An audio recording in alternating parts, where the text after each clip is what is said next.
Yeah.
Hello, good afternoon, everybody. Welcome to MAGA Make Afar Great Again.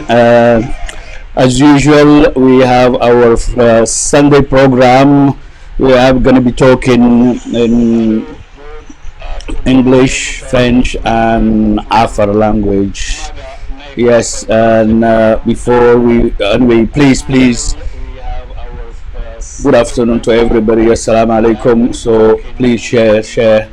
And what happened is I'm gonna show you a few things first before we start our program. I wanna just dedicate this program to one of our great man of Afar culture, Afar, knowledge, a man, who epitomized Afar, nation and culturally and knowledgeable. What man?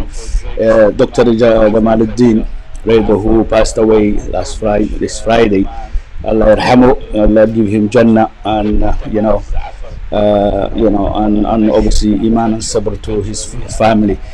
Before I start the program, just gonna show you a clip of what I'm talking about.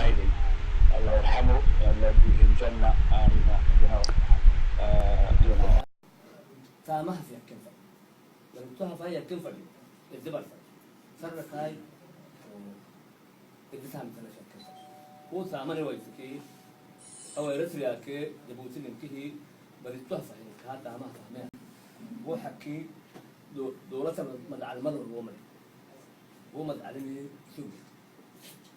سوق لا بريتوها تبوك هنا ذلك لا تامه في كده حكي نقول فريق التك نقرأ في فريق ما دستور حدلو كهدي لما حدلو لما حكمتي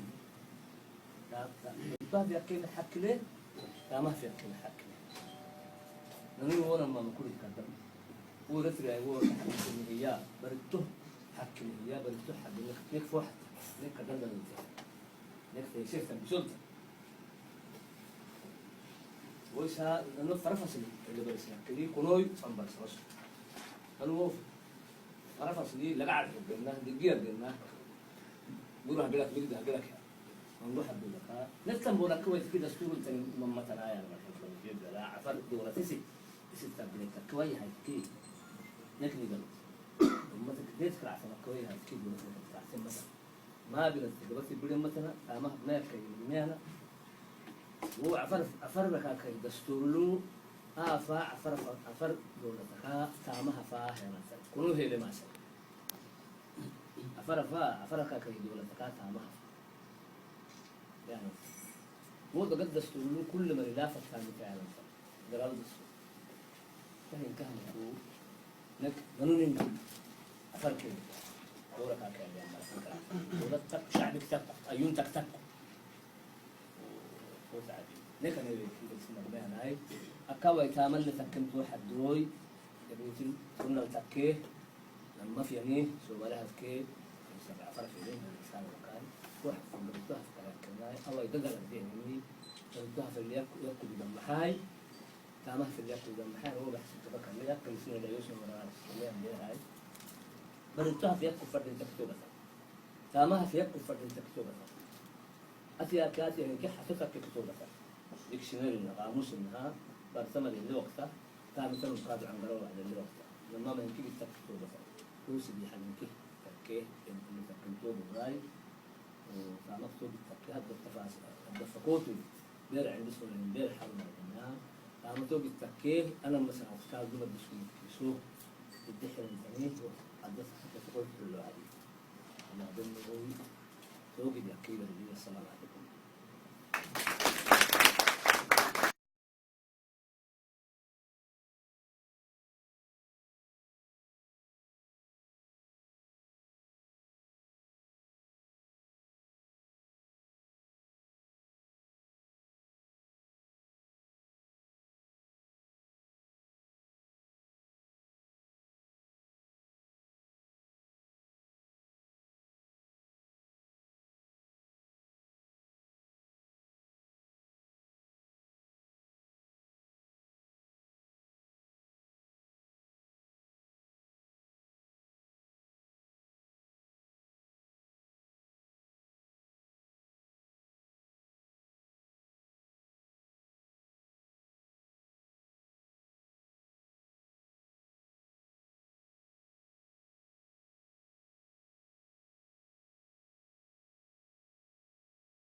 If you can hear me, if I can have thumbs up, can anybody confirm? You're hearing me? Fine. If you can't hear me, I will be great. Can you hear me? If you can hear me, if I can have thumbs up, can anybody? Okay, thank you. I can see that you can hear me. So. If you can't hear me, I will be great. Can you hear me? So yeah, what we're gonna do is now. Okay, thank you. I can see that you can hear me.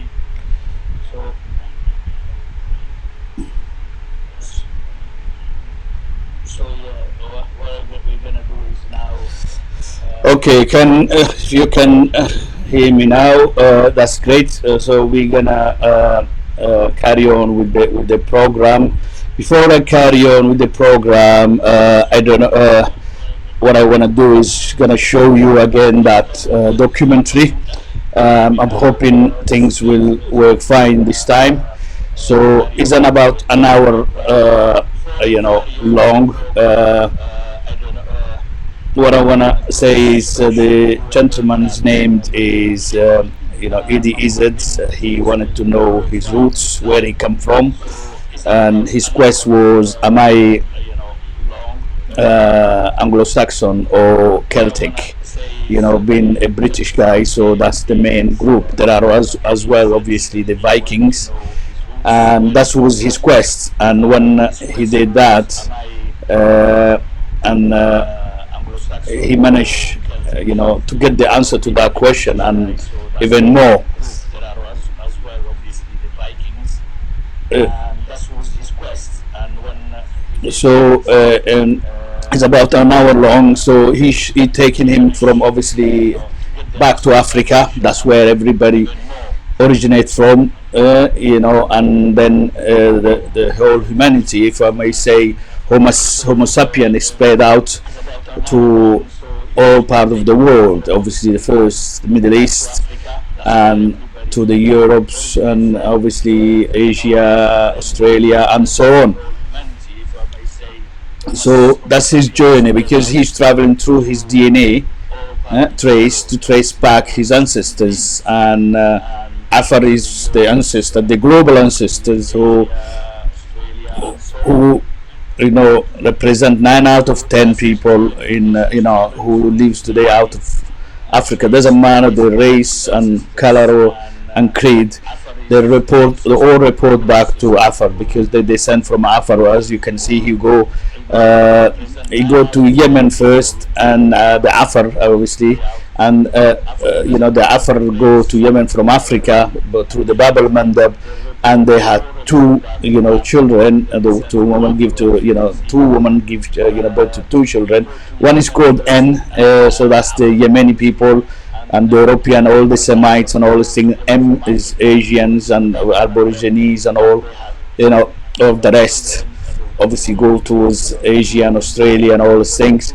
So here he will only take the trace of the N group because he's interested on his ancestors, direct ancestors, obviously who gave birth to the rest. And he goes travel obviously to Yemen, from Yemen go to Turkey, and from Turkey, you know, one of his family group go to the south of Mediterraneans, obviously all the Greeks, as you know,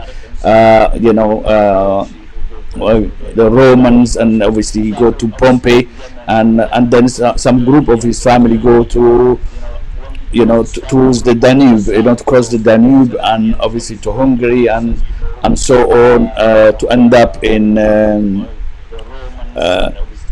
Denmark. And obviously that's from his mother's side the Viking roots, and there is his father's side where he's Anglo-Saxon, obviously from that side he's Anglo-Saxon, but I will only show you the mother side this time because that's what interests me. Is this program is MAGA, Make Afar Great Again. So that's what it's all about. And as we know, the Amazigh people who lives in North Africa themselves, and Ben Khaldun used to say the Afar people are their ancestors. They come, Ibn Khaldun himself used to say that. So Afar people are the fathers of the pharaohs as well. Pharaohs people used to say Afar people land was the lands of the gods and of the lands of the forefathers. And Puntland, that's where he was. And I'm gonna talk to you later on about the linkage with the pharaohs and Moses, Musa alayhi salam, Shu'aib, and so on, and obviously I will and Abraham alayhi salam as well, because let's remind everybody, Nimrod, you probably heard the king Nimrod, who used to be a king in Mesopotamia, actual Iraq, and you know, he used to be a Cushitic king, because at that time there was no Arabs, there was no Jewish people, there were only Cushitic people who you know populated you know, obviously outside Africa as well. And that's, if you Google today or you know about Nimrod, you will hear that he was son of Cush. Cush it was, you know, the Afar is the father of all Cushitic people, you know. So, you know, Shem, you know, Shemitic people. So that's the thing. And let's remind the Tower of Babel. You all heard about that mythical towers. It was the highest, you know, tower in the world, and it was actually the highest tower in the world until 1889. That was the construction of Eiffel Tower in Paris. Until then, it was the highest ever built. Obviously, the Afar, you know, used to be the great seafaring people, and they, you know, they used to travel everywhere, and it's well known that. And yes, everything report back to that. But first of all, let's check that. Let's watch this video, and then I'll get back to you. I'll get back to you on. For the rest, just 2 seconds.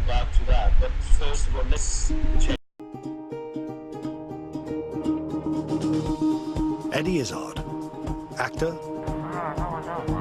comedian, Morning, this is Stephen, very hunting.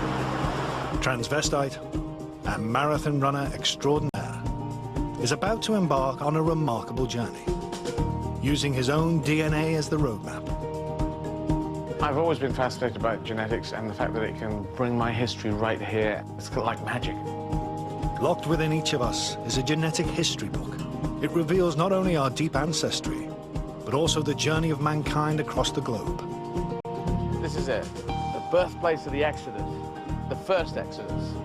Recent breakthroughs in genetics will allow Eddie to use his own DNA to unlock the secrets of where he and we came from.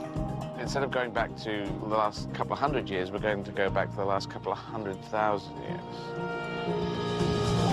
This is the epic story of humanity's journey from our shared origins in Africa 10,000 generations ago, all the way to Eddie Izzard. This is the first time in Britain that an individual has looked at their own DNA and used that to retrace their ancestral journey. My ancestors came across here. And finally, he'll bridge the gap between his genetic and family history. I believe we are related to each other. Oh, it's Eddie Izzard. Fancy that.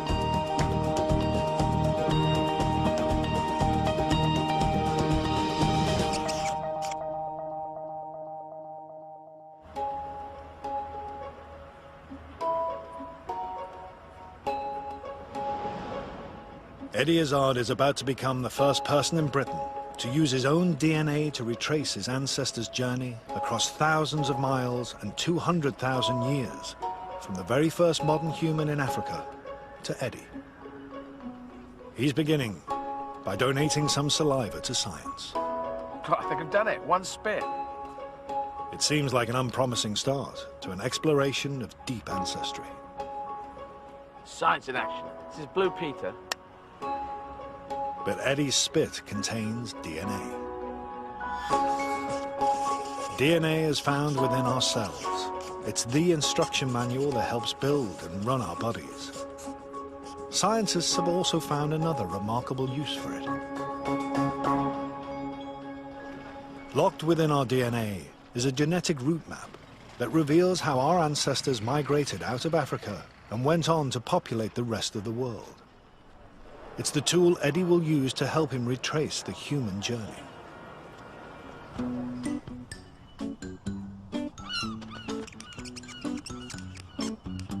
Whilst Eddie waits for the initial DNA results, he's going back to his childhood home to visit his dad, John. He's the inspiration for Eddie's quest.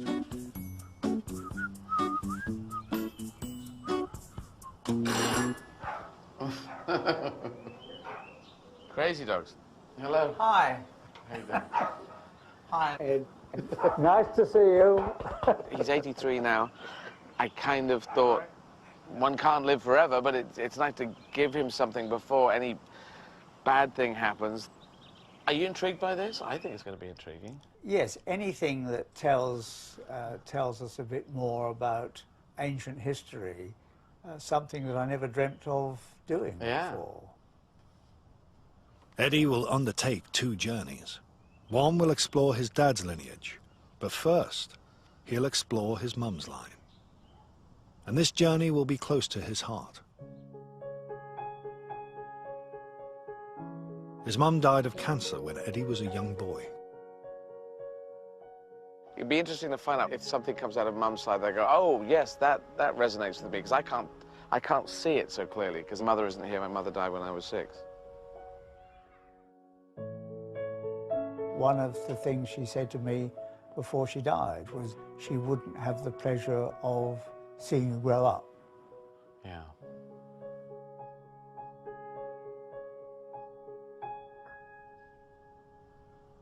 Well, whatever we find will be fascinating. This is the first time, apparently, anyone's done it, apart from scientists checking other people. This is the first time anyone's gone on this journey. I think they've done it with animals. But animals are not good chatters on television. Well, they don't say a lot, no. Not, not that we can make out, anyway. As part of his journey, Eddie will also discover where traits like his blue eyes came from. But it's not just what makes us unique individuals that excites him. I look for connections. That's why I do gigs in French, and I'm going to do them in German and Russian and Spanish, just so to find connections around the world. We're all the same. Here's my dad now with dogs. He's walked out that door many times. So it's connections. That's what I'm looking for.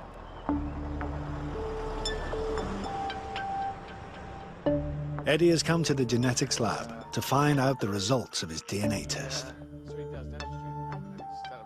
Geneticist Dr. Jim Wilson is using the latest advances in genetic science to unlock the secrets of where Eddie's mother and father lines came from.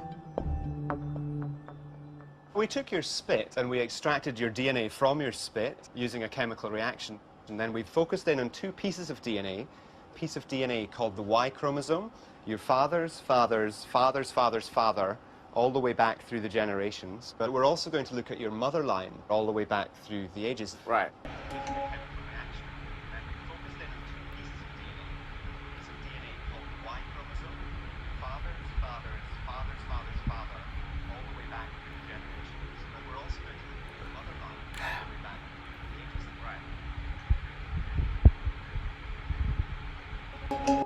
So how will Jim use Eddie's DNA to first explore his mum's deep ancestry? The answer lies in genetic changes known as markers. DNA is passed from generation to generation as an almost exact copy. But occasionally, DNA changes. These changes, the markers, can indicate the start of another branch in the human family tree. And it's these markers that Jim will focus on. He looks for matches to Eddie's markers in people from around the world. He'll access databases of hundreds of thousands of individuals. They, like Eddie, have given their saliva for DNA testing over the last decade or so. Many traditional communities have remained in the same place for thousands of years. So a match with an Eddie marker can show where his ancestors traveled on their migration route. So what we're going to do is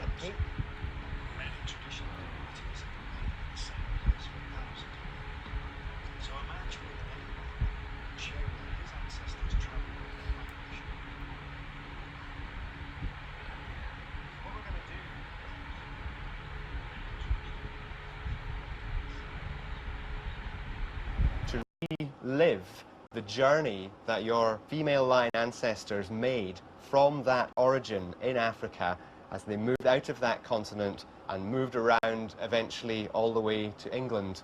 And how we're going to do this is to try to introduce you to genetic cousins of yours at each point.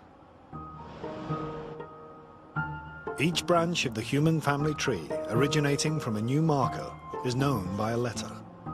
The root of these branches, L, takes every one of us back to Africa, to one woman.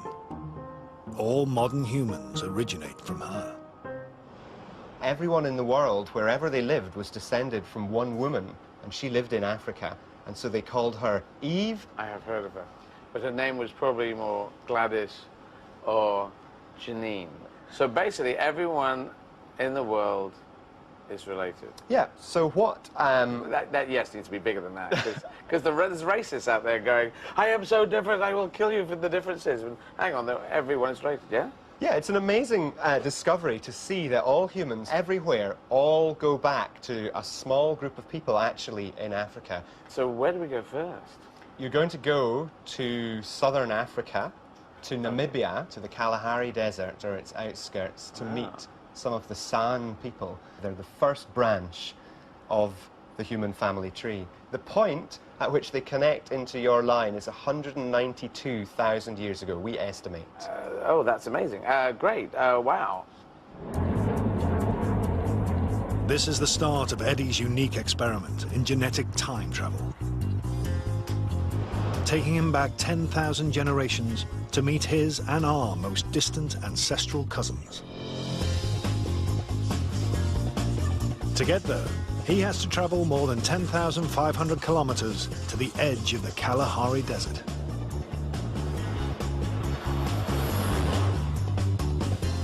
This arid bushland is a tough environment, and would have been for our ancestors. The San Bushmen who live here are one of the last remaining peoples to preserve the hunter-gatherer way of life our ancestors practiced almost 200,000 years ago. Wow.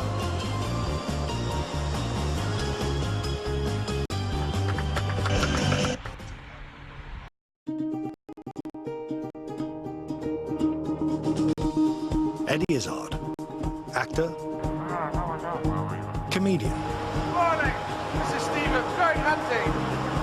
transvestite, and marathon runner extraordinaire, is about to embark on a remarkable journey, using his own DNA as the roadmap. I've always been fascinated by genetics and the fact that it can bring my history right here. It's like magic. Locked within each of us is a genetic history book. It reveals not only our deep ancestry, but also the journey of mankind across the globe. This is it. The birthplace of the Exodus. The first Exodus. Recent breakthroughs in genetics will allow Eddie to use his own DNA to unlock the secrets of where he and we came from. Instead of going back to the last couple of hundred years, we're going to go back to the last couple of 100,000 years. This is the epic story of humanity's journey from our shared origins in Africa 10,000 generations ago, all the way to Eddie Izzard. This is the first time in Britain that an individual has looked at their own DNA and used that to retrace their ancestral journey. My ancestors came across here. And finally, he'll bridge the gap between his genetic and family history. I believe we are related to each other. Oh, it's Eddie Izzard. Fancy that.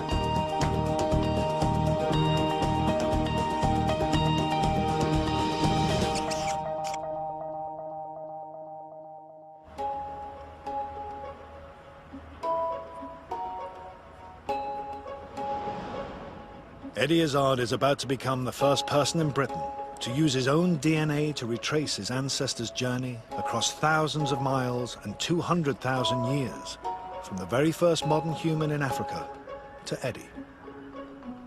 He's beginning by donating some saliva to science. God, I think I've done it. One spit. It seems like an unpromising start to an exploration of deep ancestry. Science in action. This is Blue Peter. But Eddie's spit contains DNA. DNA is found within our cells. It's the instruction manual that helps build and run our bodies.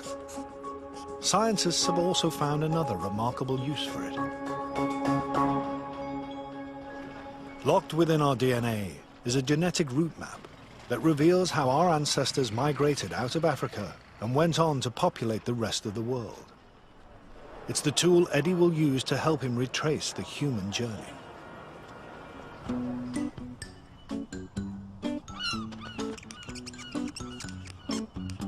Whilst Eddie waits for the initial DNA results, he's going back to his childhood home to visit his dad, John. He's the inspiration for Eddie's quest.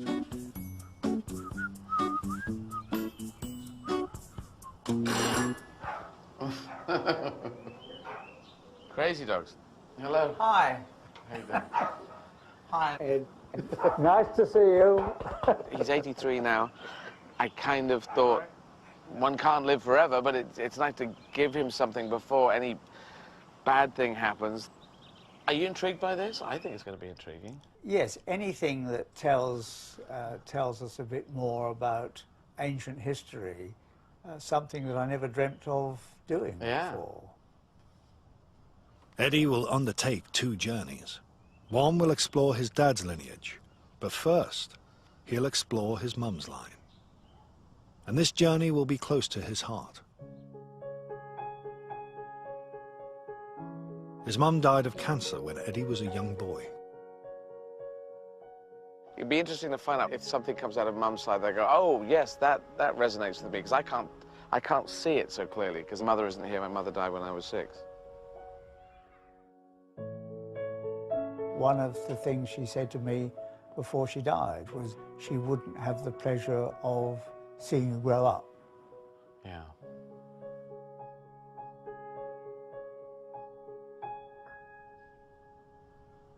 Well, whatever we find will be fascinating. This is the first time, apparently, anyone's done it, apart from scientists checking other people. This is the first time anyone's gone on this journey. I think they've done it with animals. But animals are not good chatters on telly. Well, they don't say a lot, no. Not that we can make out, anyway. As part of his journey, Eddie will also discover where traits like his blue eyes came from. But it's not just what makes us unique individuals that excites him. I look for connections. That's why I do gigs in French, and I'm going to do them in German and Russian and Spanish, just so to find connections around the world. We're all the same. Here's my dad now with dogs. He's walked out that door many times. So it's connections. That's what I'm looking for.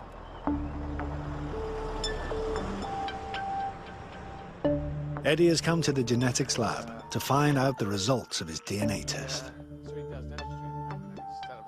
Geneticist Dr. Jim Wilson is using the latest advances in genetic science to unlock the secrets of where Eddie's mother and father lines came from.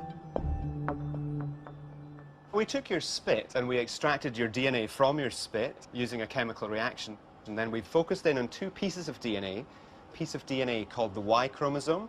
Your father's father's father's father's father, all the way back through the generations. But we're also going to look at your mother line, all the way back through the ages. Right. So how will Jim use Eddie's DNA to first explore his mum's deep ancestry? The answer lies in genetic changes known as markers. DNA is passed from generation to generation as an almost exact copy. But occasionally, DNA changes. These changes, the markers, can indicate the start of another branch in the human family tree. And it's these markers that Jim will focus on. He looks for matches to Eddie's markers in people from around the world. He'll access databases of hundreds of thousands of individuals. They, like Eddie, have given their saliva for DNA testing over the last decade or so. Many traditional communities have remained in the same place for thousands of years. So a match with an Eddie marker can show where his ancestors traveled on their migration route. So what we're going to do is to take you to relive the journey that your female line ancestors made from that origin in Africa as they moved out of that continent and moved around eventually all the way to England. And how we're going to do this is to try to introduce you to genetic cousins of yours at each point. Each branch of the human family tree originating from a new marker is known by a letter. The root of these branches, L, takes every one of us back to Africa, to one woman. All modern humans originate from her. Everyone in the world, wherever they lived, was descended from one woman, and she lived in Africa, and so they called her Eve. I have heard of her, but her name was probably more Gladys or Janine. So basically, everyone in the world is related. Yeah, so what... That yes, needs to be bigger than that, because there's racists out there going, I am so different, I will kill you for the differences. And hang on, everyone is related, yeah? Yeah, it's an amazing discovery to see that all humans everywhere all go back to a small group of people actually in Africa. So where do we go first? You're going to go to southern Africa, to Namibia, to the Kalahari Desert or its outskirts to meet some of the San people. They're the first branch of the human family tree. The point at which they connect into your line is 192,000 years ago, we estimate. Oh, that's amazing. Great. Wow. This is the start of Eddie's unique experiment in genetic time travel, taking him back 10,000 generations to meet his and our most distant ancestral cousins. To get there, he has to travel more than 10,500 kilometers to the edge of the Kalahari Desert.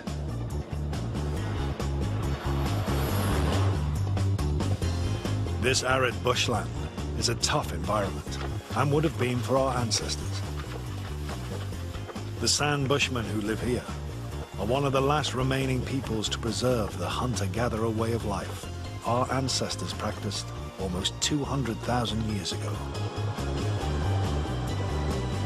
Wow.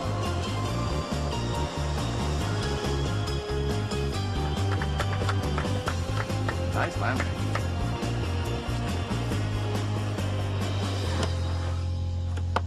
Just how I remember it. Wow.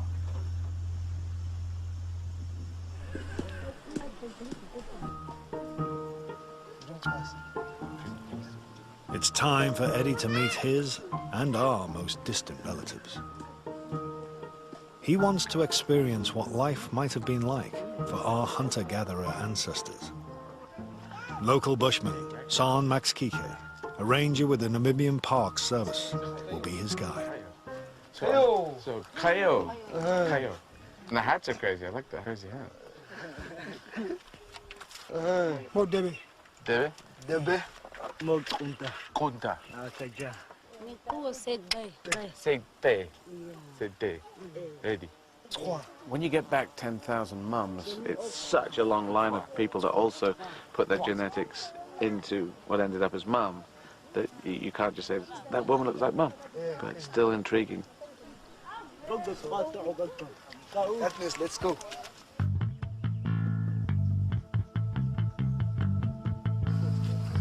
Hunting gets all the plaudits, but then, as now, gathering would have made up the vast majority of the diet. Eddie's first task is to gather tubers, roots that retain water. Their plant stems are easy to identify, but the tubers themselves lie deep underground. So just down there, yeah? Just down there. The Bushmen often use the tubers to quench their thirst and even cook them like potatoes. How far down do I go?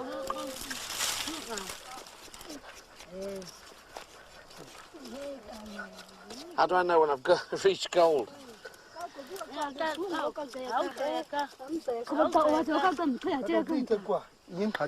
don't know where I'm going now, so that I'm digging. Okay. Going to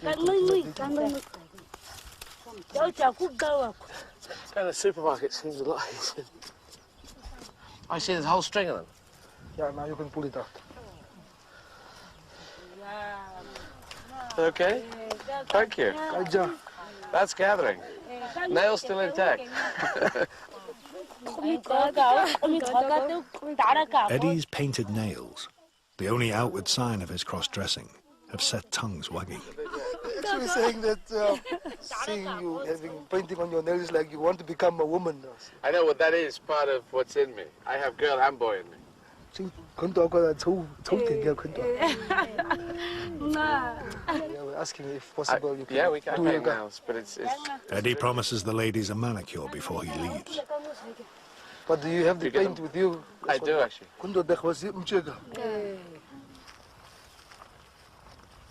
The next food source is less taxing on the nails, collecting berries from the false mopani tree.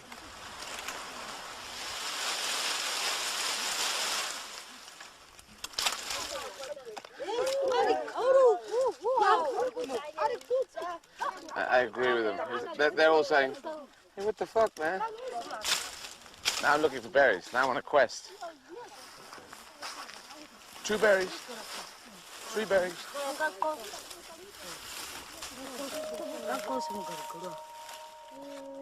I'm beginning to feel at home with my new relatives. This doesn't feel alien at all. So 10,000 mums ago, my 10,000th mum was doing this with women like these women here.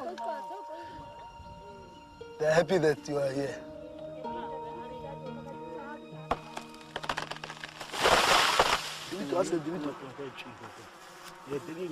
And they're not pissed off? We'll be in a bit. Hunting and gathering has been the predominant way of life for the vast majority of human history. And for the first 100,000 years or so of our existence, we practiced it solely in Africa. Wow, that was nice honey. This is pollen. I think I'll put pollen on my list. A bag of pollen, please. And some for the lady. James Bond. One of our greatest allies in this hostile environment was fire. It didn't just keep us warm and allow us to eat more nutritious food. It also protected us from our animal enemies. Eddie's newly found relatives teach him how the Izards made fire before the invention of the safety match. I always wanted to be able to make fire. It's one of those things on my list, making fire. I thought it would take me like a couple of weeks of training, but once they give you the right sticks and you work out what to do, it's such an amazing thing.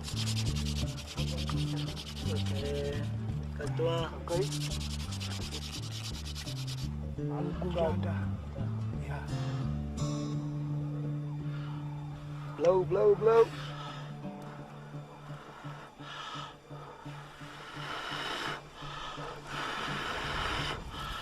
Yeah.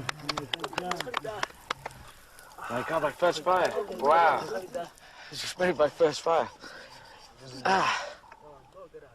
He was looking at your nails and said, it looks like a flag of a country. Oh, yeah, that is. This is my country. This is my continent. When you look at your nails, it's like that only with ladies, but not with men. I know. Crazy, but a good crazy. I go to call them or a DJ.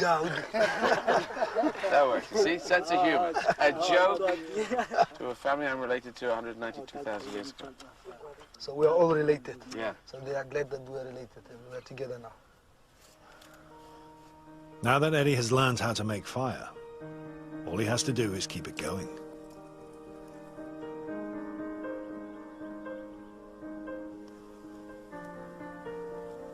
With San, he wants to experience how his ancestors survived the night.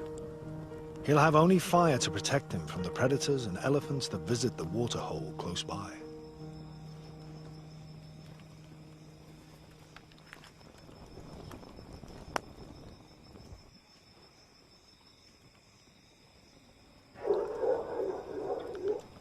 Holy cow. You heard that? That is, it sounded a bit like a lion, but that is an elephant. Yeah, that's an elephant. Just drinking? Or coughing? He's making a lot of noise. Elephants are herbivores.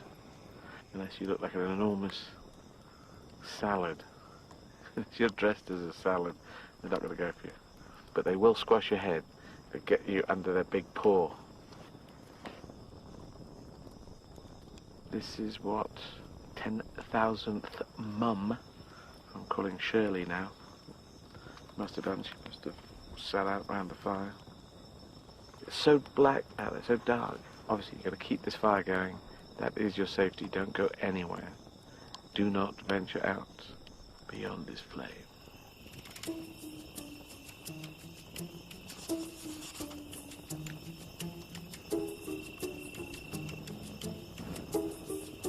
Fire looked a little worryingly low, but as long as we keep waking up and putting the things on the fire, there's just still enough wood to keep us going till sun up.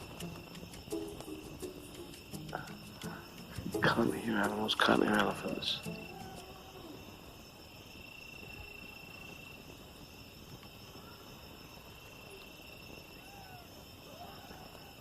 The Mayan plays tricks. Okay, back to bed. See you later.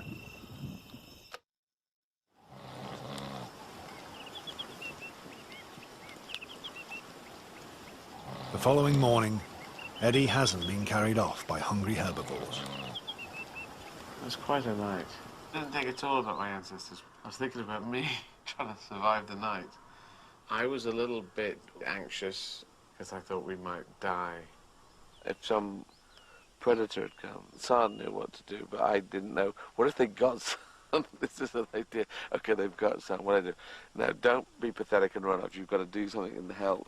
I kept that stick near me. I thought poke things with sticks. I had these pathetic backup plans of how to deal with whatever. It's almost time for Eddie to begin the next leg of his genetic journey. But not before he fulfills his promise to the ladies.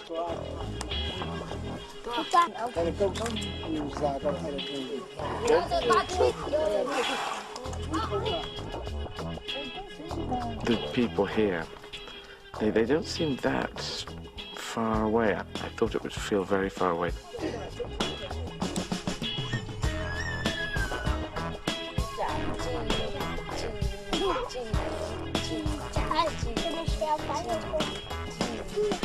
Thank you very much. Thank you. It'll be 15 minutes. Just. It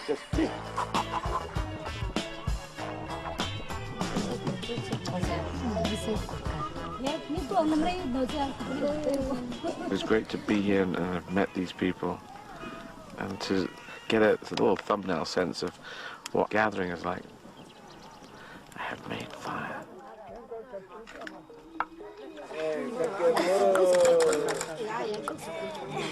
The next leg of Eddie's DNA time traveling will take him forward 140,000 years, to sometime before 60,000 years ago.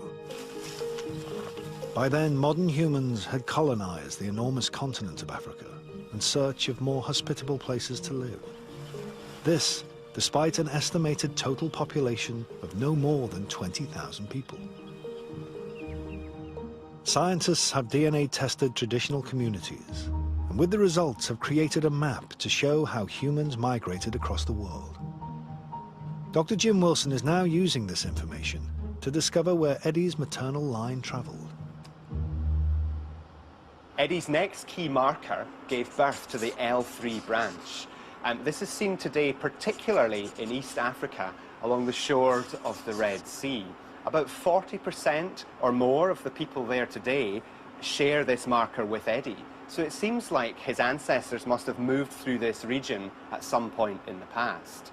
But what's really interesting is the next marker after that, which produced the N branch. This is not really seen in Africa today. It actually arose in Arabia.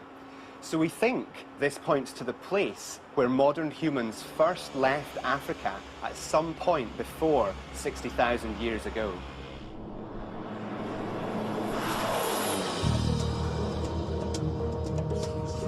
Eddie's traveling 5,000 kilometers across the continent to the small country of Djibouti.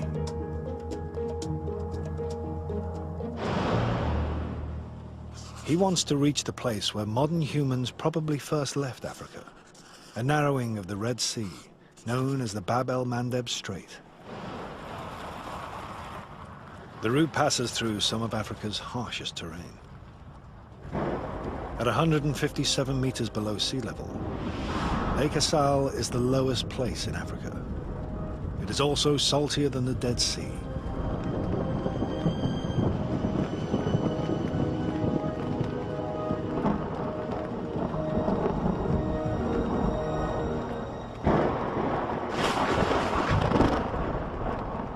Who the hell comes here? Anyway, they dig up salt from here, so there are people who live here and work here. I prefer to be in Croydon. And I was feeling car sick, and then fear goes into this, and then... So anyway, I don't want to be here. If you lived here, you'd go, this is Mordor. And then after you go, Mordor, my kind of town. If you don't know Mordor, it's, of course, the Lord of the Rings place where Mr. Bad Guy lives, the guy with the one big eye. Just think, imagine way back, if you heard that, you would think that was the gods being angry, or having a bad tummy. Probably a lot of guys who said, this is how God's angry. They're angry with you, Steve. But anyway, we're probably going to get hit by lightning. Despite his fear of getting fried by the gods, Eddie's determined to press on.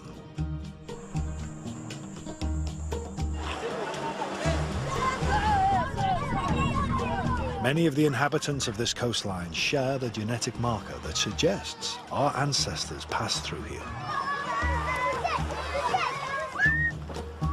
There's evidence these early modern humans were, for the first time, exploiting the marine environment. Deposits of shellfish from an archaeological site show they were harvesting the fruits of the sea.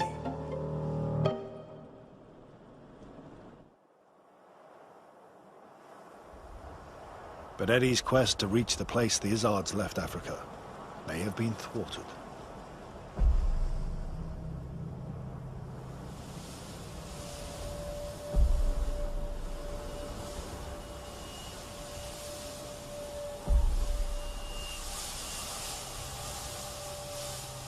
We're in a dust storm, and so if you're going at 15 kilometers an hour, you just can't see anything, so we don't know what we're going to hit, so we will stop for a while. Have sandwiches. Sing song. King gang.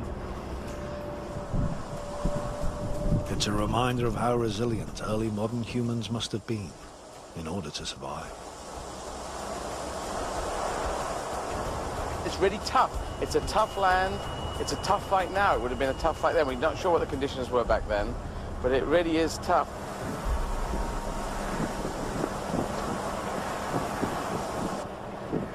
Nicola, who was driving, has decided to continue. He feels happy that driving into the sand. We've got military people with us with guns, so we can shoot invisible sand monsters that come.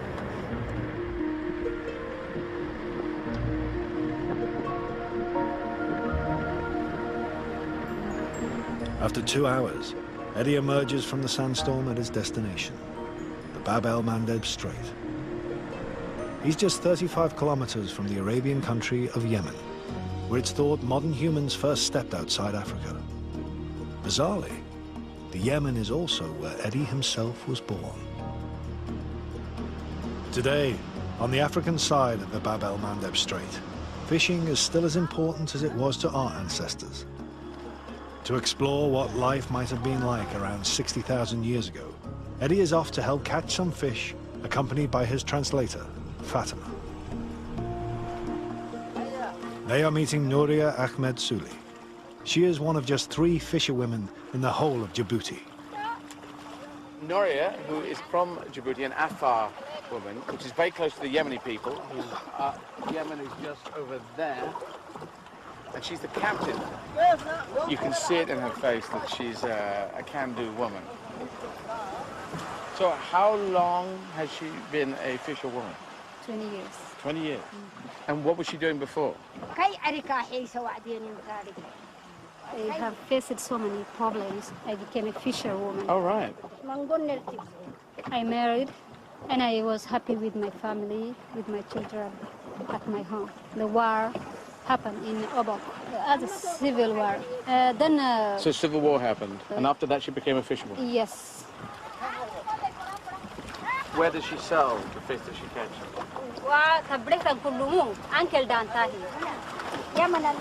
Only in Yemen?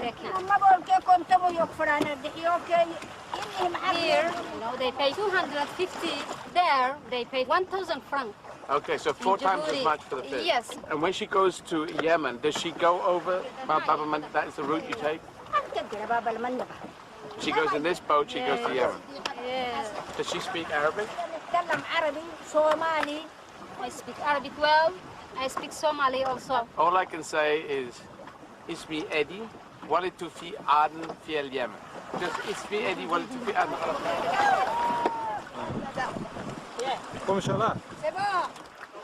How many fish do you think here? It's more than 100. More than 100 fish.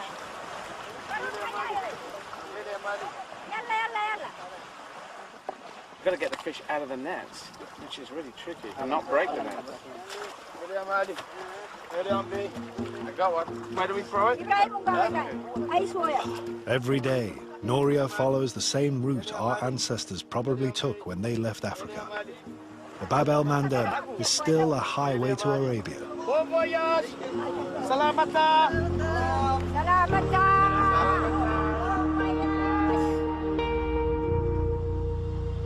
No one knows for sure why modern humans left Africa, but our innate curiosity and environmental change may have been 2 important factors.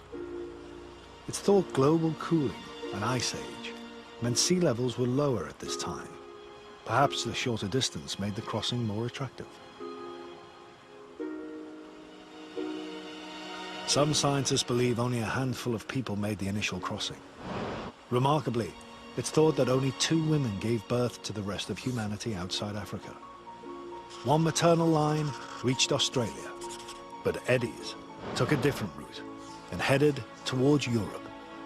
That's the journey that humanity took 60 to 70,000 years ago. Maybe as few as 200 people, maybe only 2 women. My mother's line, which is not only my line, it's everyone's line who became European. So we all have problems whether we're British or whether we're European, or British European, as I consider myself. But in fact, we're all coming from one mother who came across here and gave birth to nearly everyone in Europe. Political unrest has prevented Eddie from making the crossing to the Yemen. Frustratingly, he can't follow directly in the footsteps of modern humans as they ventured outside Africa, or visit his own birthplace. My dad and my mum met there, so it's very important to us. Mum working as a nurse for BP oil refinery, dad as an accountant, and so it means a lot. My brother was born there, I was born there. My mum died 6 years later, so, and we have these cinefilm memories of mum and dad there. It's in here, and bizarrely just happens to be the place where the exodus of humanity went through. This is it, the birthplace of the exodus, the first exodus. It's time for Eddie to leave his and our shared African roots behind. This is now the story of those of us who spread out across the rest of the world. Jim Wilson has been investigating where Eddie's female ancestors went after this momentous moment in human history. It means jumping forward another 42,000 years. Eddie's next significant marker, which gave birth to the T2 branch, originated about 18,000 years ago. Today, it's most common in populations in the Middle East and Turkey. So it seems that Eddie's ancestors are likely to have moved north, probably following the Fertile Crescent, which runs from the Persian Gulf up to Turkey. And it seems like they were still there for one of the most significant turning points in human history, the birth of agriculture, about 10,500 years ago. Farming meant an abundance of new foods and a more settled lifestyle. In a way, it is the birth of civilization. And it's here that something very interesting happened to Eddie's and many of our ancestors' genes. The next step in your motherland journey is to go to Turkey, and you're going to learn more there about how agriculture took hold, and you're also going to learn where your blue eyes came from. Where my blue eyes came from? That is very interesting. Thank you very much, Dr. Jim. That'd be good to go to Turkey. My parents went on honeymoon to Turkey, to Istanbul. To explore his ancestors' roots in agriculture, Eddie's traveling to Turkey's Black Sea coast. Turkey has some of the earliest archaeological evidence for the domestication of cattle and sheep. This area is still known for dairy farming. Some of the people here share Eddie's marker. Eddie's meeting farmer Fatima Teskan and her family, who are carrying on the tradition. So do I need to hold? Yeah, you can hold. Yeah, maybe like... Local guide, Boket Sahin, joins Eddie to translate. And how often do they milk the goats? Every morning. Do you make cheese from this milk? She makes her own homemade yogurt, homemade butter. Right. Or different kind of cheeses. All right, from the goat's milk. Yes. Milk is especially useful for Fatima's family. Her son had a tumor in his brain. She thinks goat milk is much healthier, especially for children with diseases. Right. The domestication of animals gave humans a valuable new food source from dairy products. But there was a hitch. Adults in many early agricultural communities were intolerant to milk.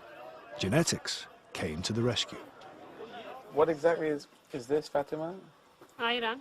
And what is it made of? Su var ve tuz var.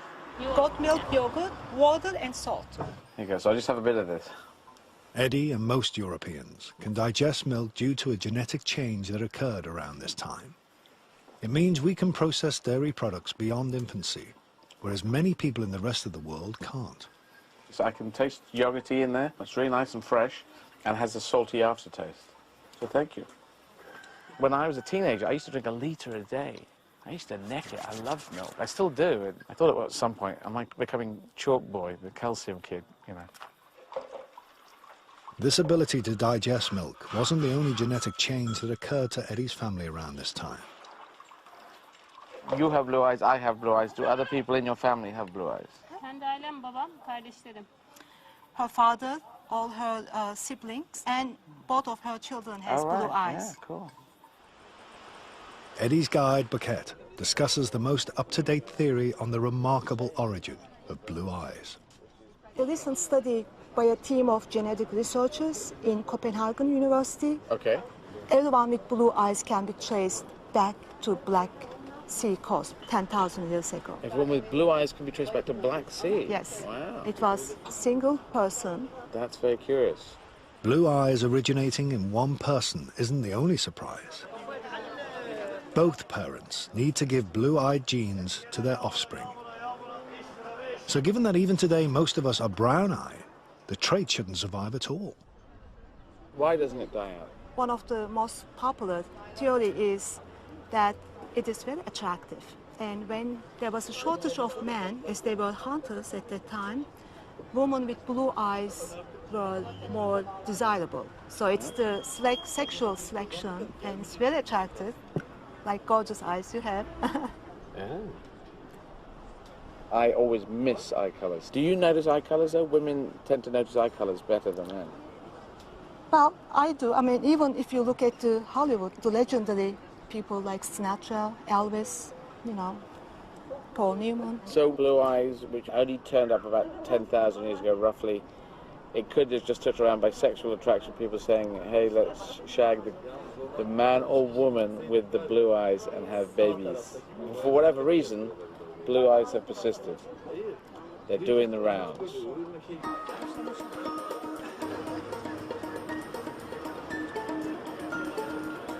So where did the milk-drinking Izards take their blue eyes next? Their adventure in agriculture led to Europe. The most likely place they entered the continent was the Bosphorus Straits, where Asia and Europe are separated by just a narrow stretch of water. 1.5 million people still make this crossing every day. My ancestors came across here, maybe Hawaii Five-0 style, maybe with sails. I think sails would be out back then, and it was right here.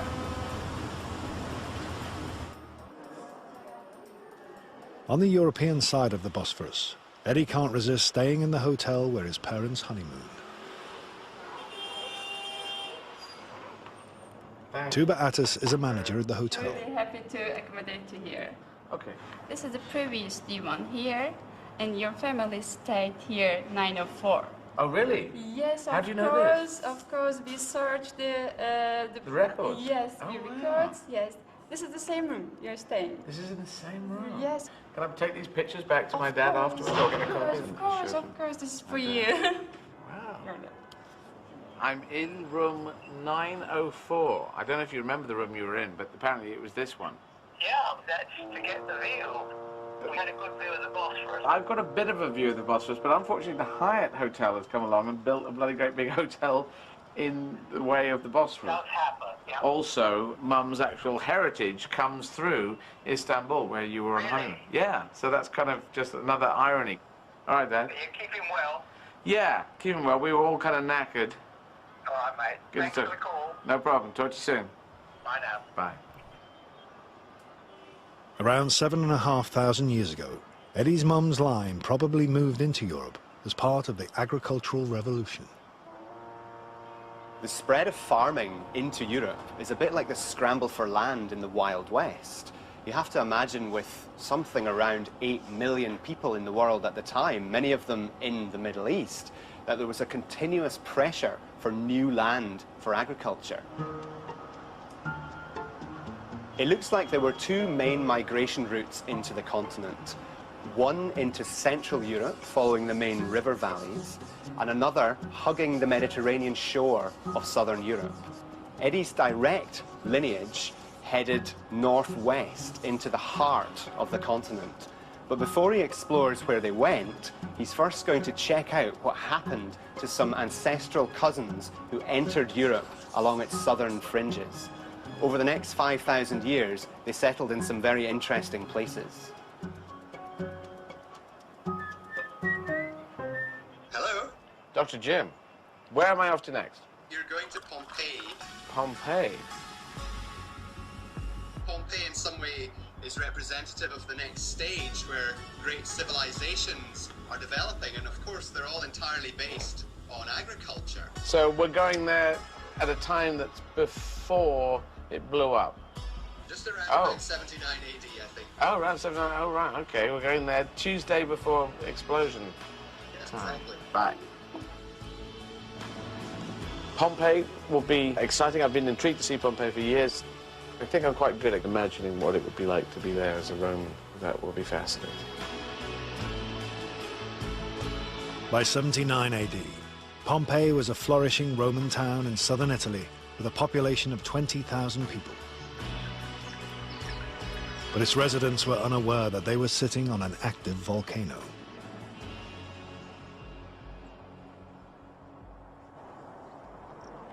Here, Eddie won't be hanging out with modern-day descendants of his ancestors. He'll be meeting genetic cousins who died nearly 2,000 years ago. His guide is anatomist Professor Maciej Hennenberg. Before Eddie meets his long-dead relatives, Maciej wants to show him one of the delights of lost Pompeii.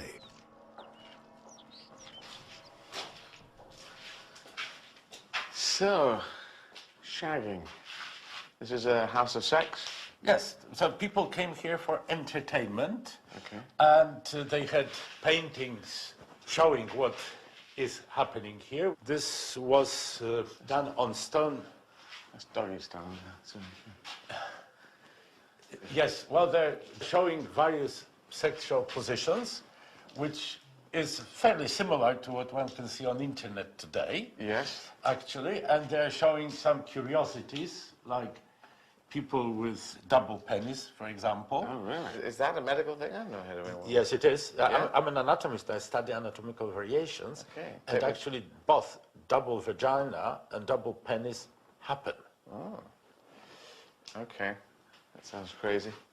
And the beds are telling us how small people were. All right.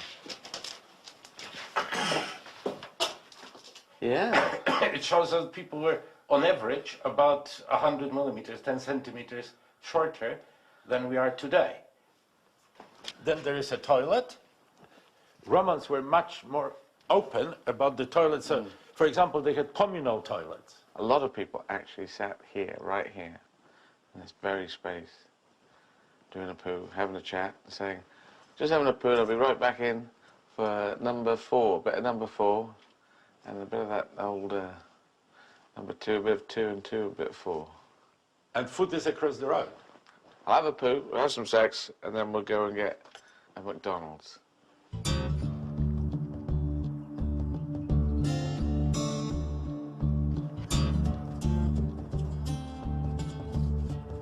Eddie has come to Pompeii's laboratory to meet some of his relatives. They couldn't give a spit sample, so their ancient DNA was extracted from their teeth. This fellow is your genetic cousin. Sadly, he was born with a congenital problem, so he had this tilted head, which is called torticollis. Torticollis. A nerve to his neck muscles was damaged because somebody helping the baby to be born pulled his head too much. And therefore we both share something with him. Because you share his genes, right, and I shared his condition. Oh, really? Because until I was 12, I walked like this. So otherwise he was quite a handsome fellow, as most people sharing your genes are. So. This is what I heard? Yes. Eddie's genetic cousin died in 79 AD, when a volcanic eruption overwhelmed Pompeii. I mean, logically, people were leaving. Why did this family stay? I think we discovered why. And here's the answer. All right, and she's also your cousin, a young woman, about 17 years of age. She was 17? She was 17 at the moment of her death, and she carried a baby in her belly, and the baby was just about to be born. It was the last month of pregnancy. So the family says, we have to stay with you. And she was huddled in a corner of the room, protecting her baby, holding a bunch of coins to her breast, wearing heavy jewelry that stained her bones, the shoulder blades, the forearm bones, and her head is stained too, so she had some kind of a headdress. Okay, this is all kind of fascinating and tragic at the same time. 13 members of the same extended family died together. Eddie wants to visit the place where it happened. This is huge.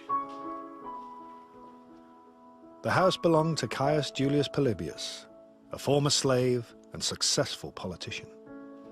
They were lying here in this room, the old man on the floor, and next to him a teenage boy, and the boy was holding father's hand. They must have been already afraid, and at the feet of the teenage boy, a younger boy, a few years old.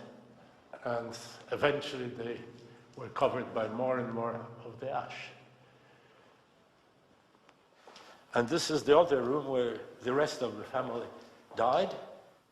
Here was the 17-year-old young woman covered in her finery and with the baby in her belly. That's where she eventually died.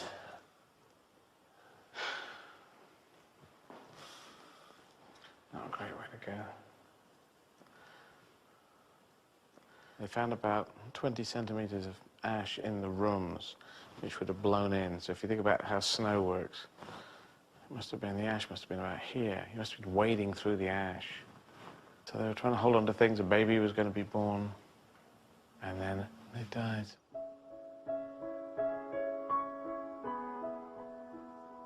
Eddie's journey has already covered nearly 200,000 years of human history. The landscape of towns, streets and houses, of civilization, is becoming much more familiar. I feel like I've been taken inside a real Latin Roman life, and that links to my mother's line. And just touching the walls is really close. Eddie's genetic cousins settled in southern Europe, but his direct ancestors appear to have followed a more northerly route through Central Europe on their migration to Britain.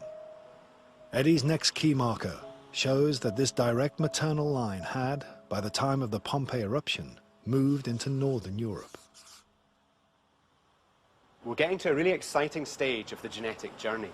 As we get closer in space and time to Eddie's family in Britain, we can be more specific about the ancestral journey.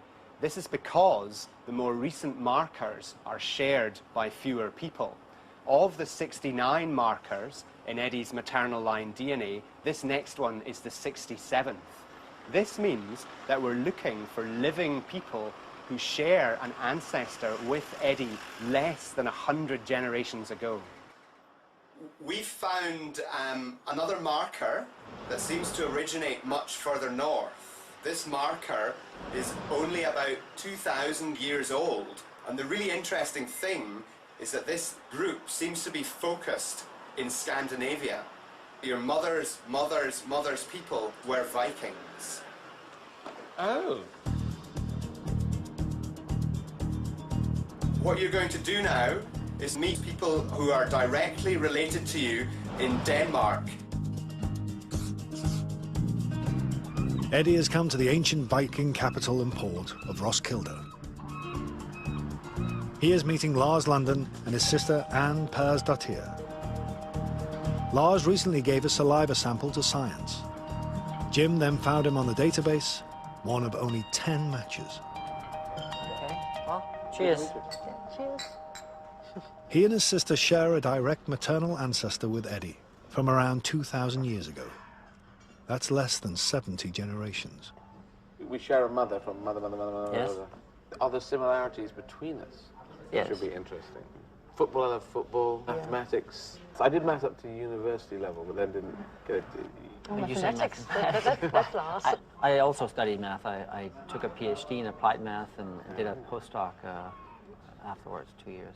I ran 43 marathons in 51 days about 3 years ago. So we ran a marathon together. Yeah. I did a total of 13 marathons, but over a time of 15 years. Which is an impressive record, and I apologize for coming with 43 and counting. That's all right. I think because I have my father's name, Izard is my father's name, half your genetics is your mother's side. So you tend to slightly ignore the mother's side and say, oh, what did the Izards do down the line? Yes, I don't know that much about mum's side. And to find that I have a Viking link going through my mother, that is fascinating.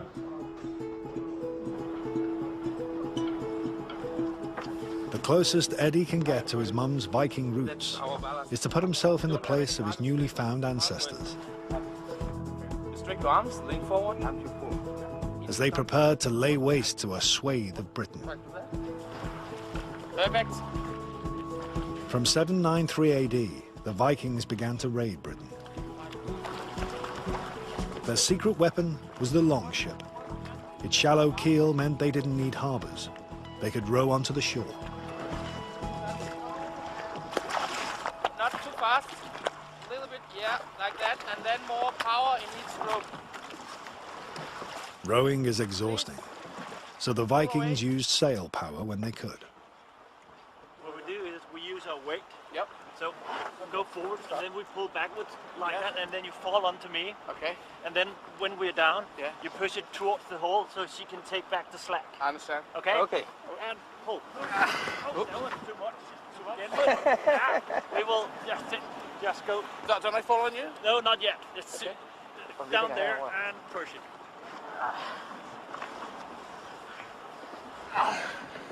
And one more time. Careful, you manhandle. We need to Good get time. That'll do me. Yes. Let's go back. Okay. How many hours would it take? To England? With the right wind, Yeah. it would take them about 3 days. Eddie takes over the controls.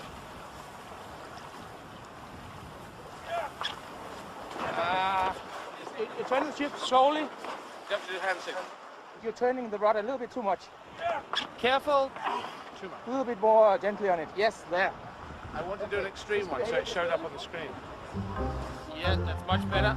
Very beautiful. Coming very close to my Viking heritage. They obviously went over and did a lot of killing and pillaging, which wasn't so good, but it's fun to have a Viking link. Despite the reputation for rape and pillage, Eddie's maternal ancestry suggests Viking families came to Britain too, as part of a second wave of immigration. Maybe they got a boat right here. Maybe someone from my family got on a boat right here and went across and killed someone who was over there and said, "Can we steal your house?" Yeah, anyway. So now I've got to go back to Britain to see where this leads. It would be so interesting to find some sort of link through the mum's side of the family coming in.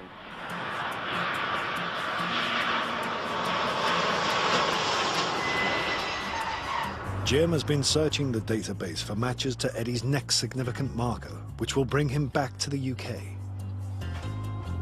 He's compared it to the DNA of 12,000 individuals who have submitted to a full exhaustive test of their motherline DNA.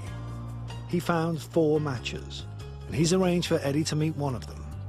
The match is so recent and so rare that it has yet to be given a name.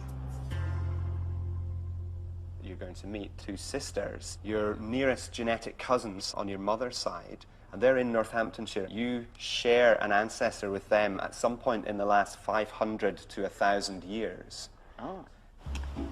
So it shows that probably your ancestor came prior to that, which would fit in rather well with the Viking Age. So you're really very close genetically.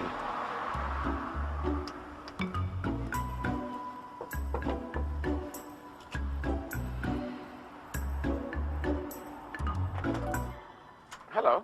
Hi, I'm Jackie. Hello, Jackie. My name is Eddie. Hello. What's your name? I'm Jill. Hi, Jill. Apparently we're related Yes. through genetics and stuff. That's pretty interesting. Jill, can I come into your house? 'Cause Yes, it's cold sure, out come here. in. The sisters share a common maternal ancestor with Eddie, Yes. possibly as few as 20 generations ago. We are ancestral cousins. Yeah, when you think in all these thousands of years that it's just amazing. Yeah. The point is we're quite close as relatives. I thought we would be Anglo-Saxons, being blonde and blue-eyed. Right. But you didn't think Viking, blonde? No, I never Viking. No, I was excited when they said Viking. Yeah. But they were killers, though. They were actually terrible people, weren't they? I mean, know. you didn't care who It's really they is killed odd, but or everyone what wants to be a they bloody killed. Viking. My mother died when I was a kid, you see, so it's interesting to suddenly have this all open and have the mother's line. This newly found link to his mum encourages Eddie to tell the sisters about the impact of her death. I'm this kind of emotionally cut down person, but you can keep going, you can deal with things because you're used to just being on your own. But I always think, okay, well, something bad could happen after it, so you don't ever get surprised. So you never go crazy in case something goes the other way. Oh, that's sad. Yeah. you just say you got children? I've got 47. No, I haven't got any. Oh. I have no kids, but I'm going to get some from a shop. Well, you are funny. Well, on a good day. Thanks for doing this. Cheers. Nice to meet you. Thanks, too. Thanks for coming to. We'll feed you if you like. I think we'll be fine. I was looking into their faces to see if I could see myself. Not essentially, but they seem very young at heart and game and lively, so I identify with that. And it's fascinating to meet people with whom I so recently share ancestry. In the lab, Jim has one final surprise for Eddie. He's been looking for matches to Eddie's most recent marker. It's actually incredible because we found that you had a marker in your DNA no one else I've ever looked at carried. It probably means it happened rather recently. It's unique. Yes. Well, it tries to be special. I don't know, it makes you feel good, but it could just mean that you're an idiot. And none of the people had the change that we saw in your DNA, so it was quite exciting. Wow. We're still working on this, Eddie. We don't know all the answers ourselves. Right. Unique sounds cool. I told you you were unique when I first met you. I believe that at some stage soon we will find a match to Eddie's unique motherline marker. We'll discover many more markers in his DNA and in our DNA. This is only the beginning of what the science can do. 5 years ago, this groundbreaking journey would not have been possible. We've all got these journeys, but to suddenly have it spelt out like that is amazing. I knew my mum for 6 years, and then she went, and now I know these huge chunks of stuff about mum, going all the way back to Africa, through Turkey, getting all the way up to Denmark, and her lineage probably came in 1,000 years ago. And the Vikings would have landed in the seas of Britain, weather like this, and would have scared the bejesus out of everyone. But maybe my mum was in the second wave. Maybe that we were accountant Vikings coming in and saying, how many swords you got? So, to find out now about my father's line, that would be very interesting to put those two together, because I am interested in what goes together in me of my mother and my father, and to find out where he comes from. Next time, Eddie discovers how the male Izzards battled with the Ice Age and slept with an alien species. You know, oh, sorry, mate. You can't get much more masculine than that. And good news, that's tomorrow night at 9 here on BBC One. And there's more good news from Russell Howard. That's over on BBC Three right now.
Hello, can you hear me? Can you hear me now? Can you hear me? Anybody? Thumbs up if you can hear me. Yes, can you hear me now?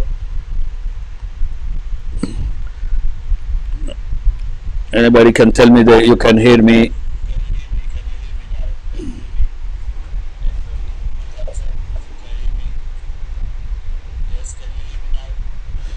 Okay, I'm assuming you're hearing me because I can hear it myself here. That's the case. Yes, Eddie Izzard. I think the mic was muted at the time. Okay, and what happened is at the time. Uh, at the time, obviously, Eddie Izzard's journey, but if I can briefly summarize it, Eddie wanted to know who he was, if he were Anglo-Saxon or Celtic. To his surprise, he was, anyway, from his mother's side at least, he was a Viking. So, and he did the journey, you know, that his ancestors did, and most of the people who left Africa at the time did. So what he did is the DNA took him to Afar people. His second DNA lineage tree, because there are three people. You know, if we can, you know, compare that to the to scriptures. You know, Noah's children. You know, Japheth, Ham, and Shem. So L1, L2, L3. So those the three Homo sapien as well. If we can relate that on that level. So the three men Homo sapien who crossed Africa and then populated the rest of the world. And what happened is, and then the Afar is the lineage tree who first crossed probably 60,000 or 100,000 years before anybody else to Arabia. Yeah, and then obviously they had the two Afar women gave birth, and because every single human being today outside of Africa related to those two women. So the one Afar woman gave to the you know, birth to the M type. That's the Yemeni people who gave obviously birth to all the Semites and Europeans and you know of, and the M type, another Afar woman gave birth to the M type who gave birth to all the Asians and Aborigines and the rest of the world. So that's what the science today telling us, that the Afar people are the people now today. Every single person, and as he said himself, Eddie Izzard, he said every single European relate back to the Afar people.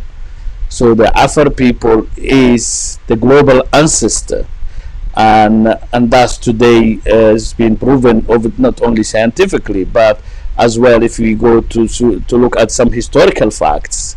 And let's go first of all the time of first of all let's go to the Egyptian. The Egyptian used to say Afar land was the lands of the gods and the ancestor Puntland. That's what they used to call our lands, and they relate back, you know, to us in a lot of things, because if you see historical fact and all this thing, and I'll relate you later on about Moses alayhi salam, Prophet Musa, you know, his journey to our land, the land of Madian and Ashab al-Aika. That's Afar land. So let's remind one thing is clearly Afar, you know, is the Shem, and then he gave birth almost to all prophets in the scriptures, and they had their own prophets, Shu'aib, Saleh, and Hud. And let's remind everybody that if we go back to the time of Abraham alayhi salam and Nimrod, the king Nimrod, and Abraham was Cushites, the Afar. At the time, if you see today, the king Nimrod used to be a king of Mesopotamia. That's in Iraq, actual Iraq. And the time, and if you see Google it and all this thing, you will see he was Cushite king. So that's mean Afar and black king, because those times there was no European white people weren't there.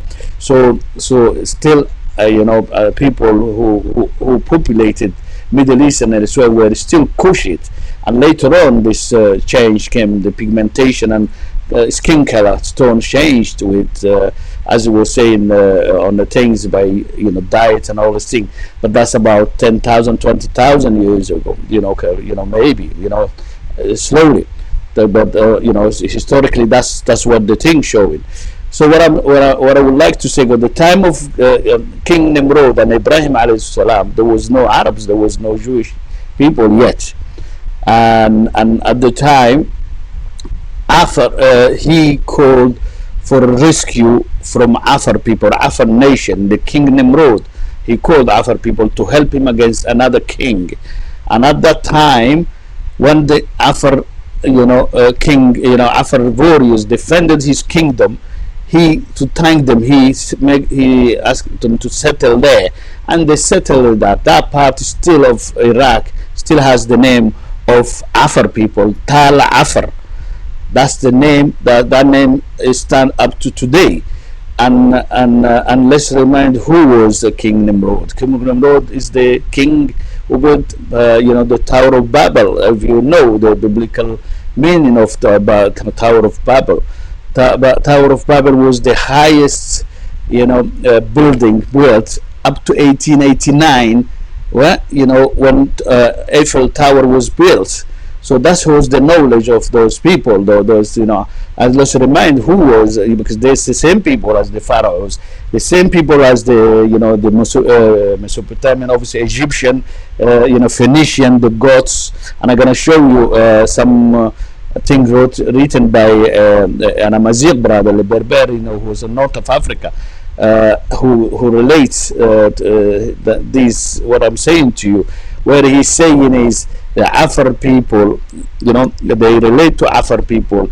Ibn Khaldun, I don't know if you heard about him. Ibn Khaldun was an Amazigh Arab brothers of the time of the Khalifa when they were, in Spain. And he said himself, he's a great historian, sociologist, a man of knowledge. He said himself that the Afar are their ancestor, the Amazigh people and ancestor, obviously of the Yemeni as well, as we showed, and he relate, this Amazigh brother relating back to that as well. So I took that challenge myself, the DNA challenge, and as a Afar DNA today is seen everywhere in North Africa. All the Middle East, all the Europe, even my DNA saying that is related to the Jewish people as well, because the Jewish people relate to Afar people. Either you're Ashkenazi, that's meaning from European descent, Jewish, or if you are a Jewish descent from Seraphat, Middle East origin, kind of thing. So the whole trace back to the Afar people. And that's what they say, and obviously all West Africa, Nigeria, all of it, and obviously Kenya, the Maasai people. Obviously, I will not forget our other Cushitic brothers who close to us today, the Somali, the Oromos, and the Ethiopians, all the others. Because let's remind, the Semite come from us. So if you're Tigray or whatever the education name you have today, you all come to some really close time, not long ago, but some from long time. So that's what the scientific fact is showing. And if I go back to the time of Musa alayhi salam, Prophet Moses, let's remind everybody. So obviously he was a prince of Egypt. Let's remind that everybody. Obviously, he was, one of the son of Israel, a prophet, and let's remind that when he killed the Egyptian man and he ran away because he was to be killed, and then when he ran away, he went towards the land of Madian, Ashab al-Aika. But let's remind everybody, it wasn't in the Middle East. It was in Ethiopia. Anyway, Habasha, as they call it, and Afar land, the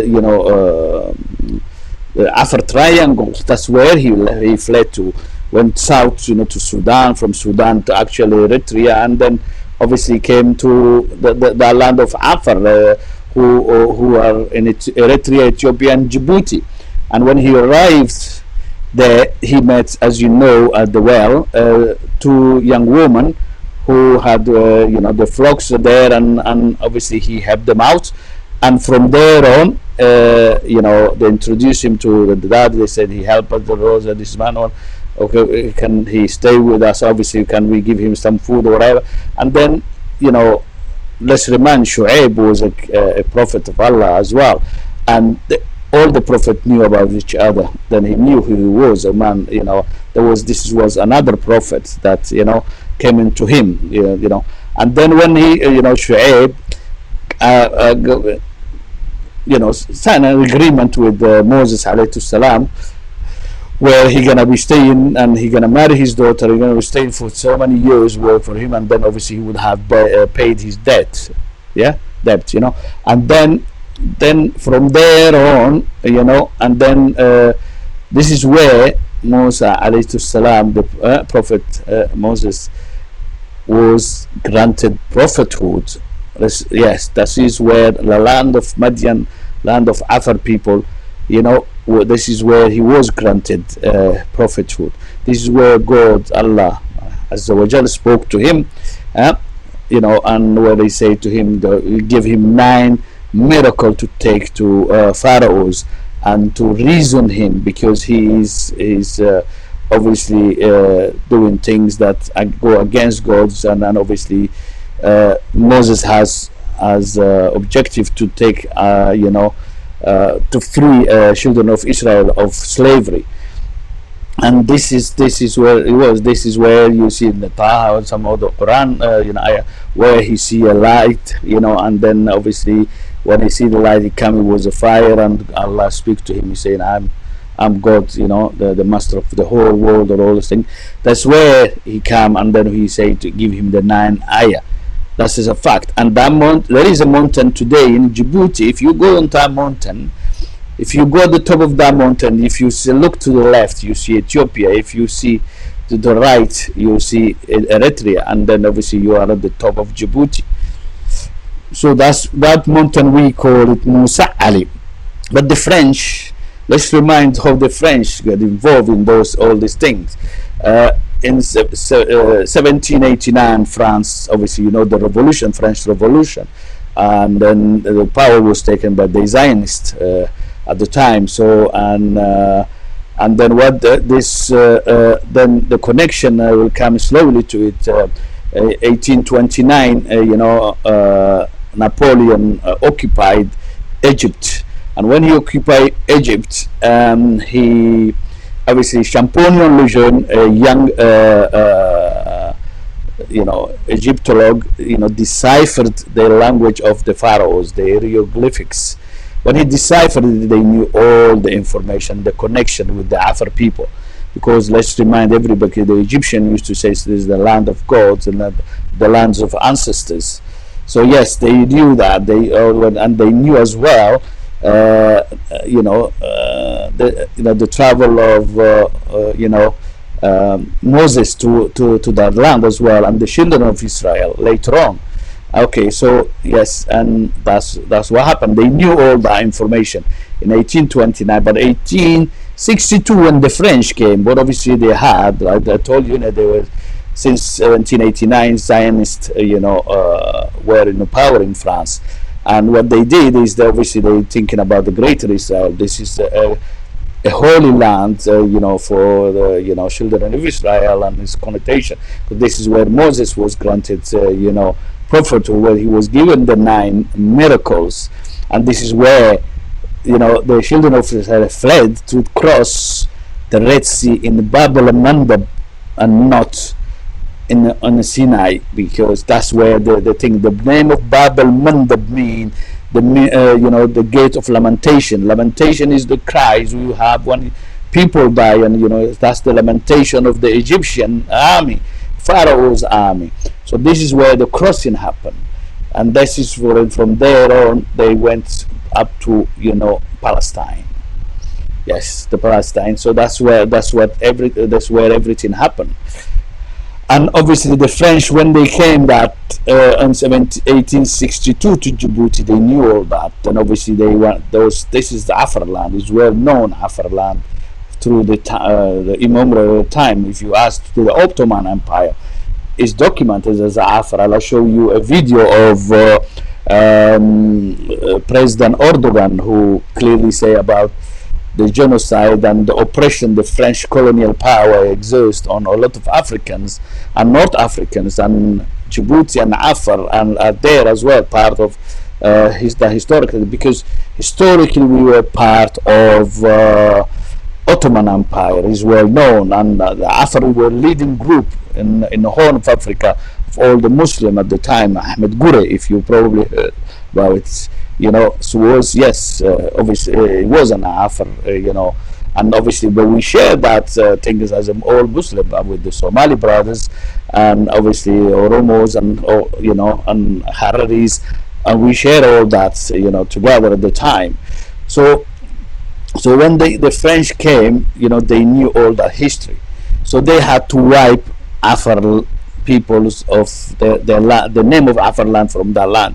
They wipe the history, because if you want to take someone's lands, and obviously you have a dogmatism, things like where you say, okay, we want this land because it's part of Greater Israel, or we have to wipe the Afar people, and that's when they called Djibouti 1862, you know, 87 actually, but still is what they came. But the Afar people and themselves, they didn't get along because they came as ally, because at the time, let's remind, the British settled in Aden and Somaliland, and the Italians settled in Eritrea. So over the Afar people around Djibouti wanted some allies, and they came as an ally, you know, obviously to fend off, you know, the other European colonial powers. And then when they are then obviously Afar saw that that wasn't the case, and then the French had, you know, another motive, that, you know, clearly they were against Afar people and they wanted to take their land. There have been fights with the colonial powers, and I'm gonna show you that video, where President Erdogan talk about where, because in 1917, and obviously the Afar fought again against the French, and there have been you know, a very serious repression and genocide against Afar people. He referred to Afar people. He doesn't refer to anybody else, because that's the truth. Is the Afar land was taken by Afar land, and I will come to the historical side of after that. But I want to share with you first that video of President Erdogan, and if you will bear with me, so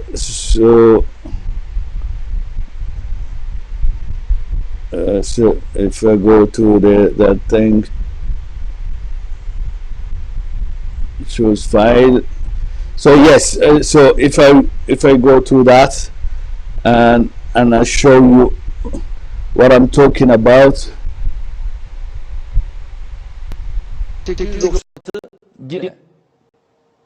Fransızlar İslam'ın izlerini silmek için İslami eğitimi yasakladılar ve Hristiyanlaştırma çalışması başlattılar. Macron bunları bilmez ha.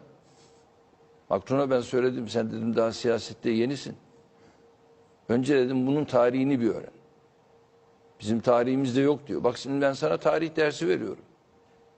Bunları bir defa iyi öğrenmesi lazım. Bakın çok ilginçtir. 1896-1919 Burkina Faso. Bu ülkeyi tamamen sömürge haline getirdiler. 1903 Moritanya. Moritanya'yı işgal ederek yoğun Hristiyan misyonerlik faaliyetlerini başlattılar. 1911 az önce izledik, Çad. Çad'ı tamamen işgal ettiler. İslami eğitimi tamamen yasakladılar.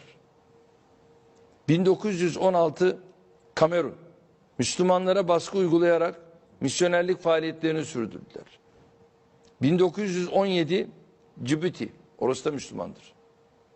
Afar Müslümanları tarafından başlatılan ayaklanmayı bütün insanlık dışı uygulamalarla bastırdılar. Ayrıca Müslümanların dinlerini öğrenmelerini engellediler. 1945 yeniden Cezayir'e döndük. 8 Mayıs 1945'te bağımsızlık yanlısı 45 bin Cezayirliyi kadın, çocuk, yaşlı, genç demeden katlettiler. 132 yıl işgal altında kalan Cezayir'de 1,5 milyon Cezayirli hayatını kaybetti. Buradan tabii Cezayirli kardeşlerime de bu vesileyle seslenmiş oluyorum. 1961 Paris. 17 Ekim 1961'de Fransız polisi ülkelerinin Fransız koloni yönetiminden bağımsızlığı talep eden silahsız Cezayirli göstericileri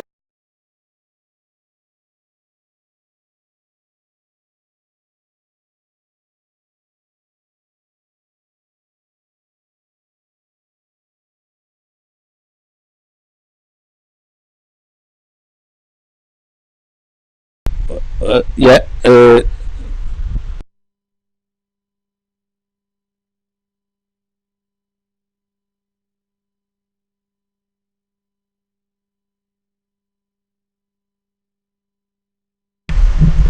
Yeah, can you hear me now? Yes, the microphone is back, so you can hear me.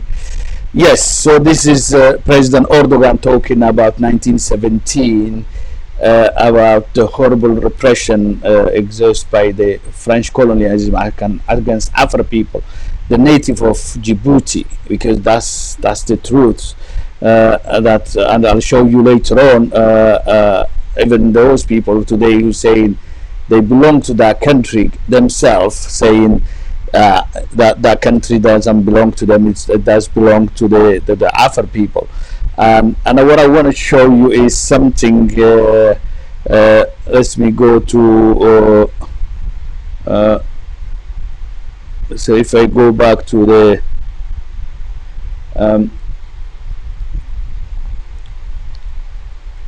Yeah, I wanna show you something that I had early on.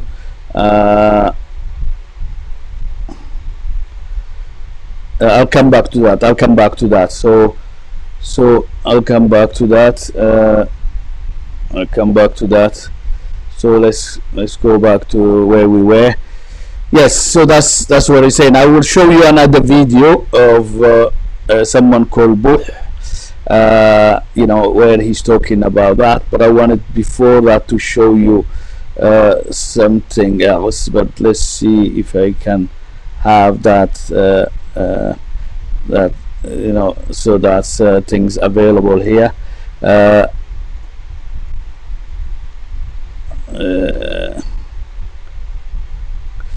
Yeah, I'll have that. Okay, so it's done this one. Sorry about that. So I'm just trying to get so that video for you.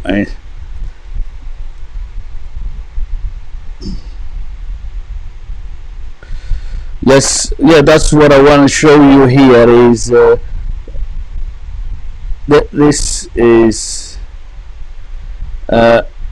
this is what the brother saying here.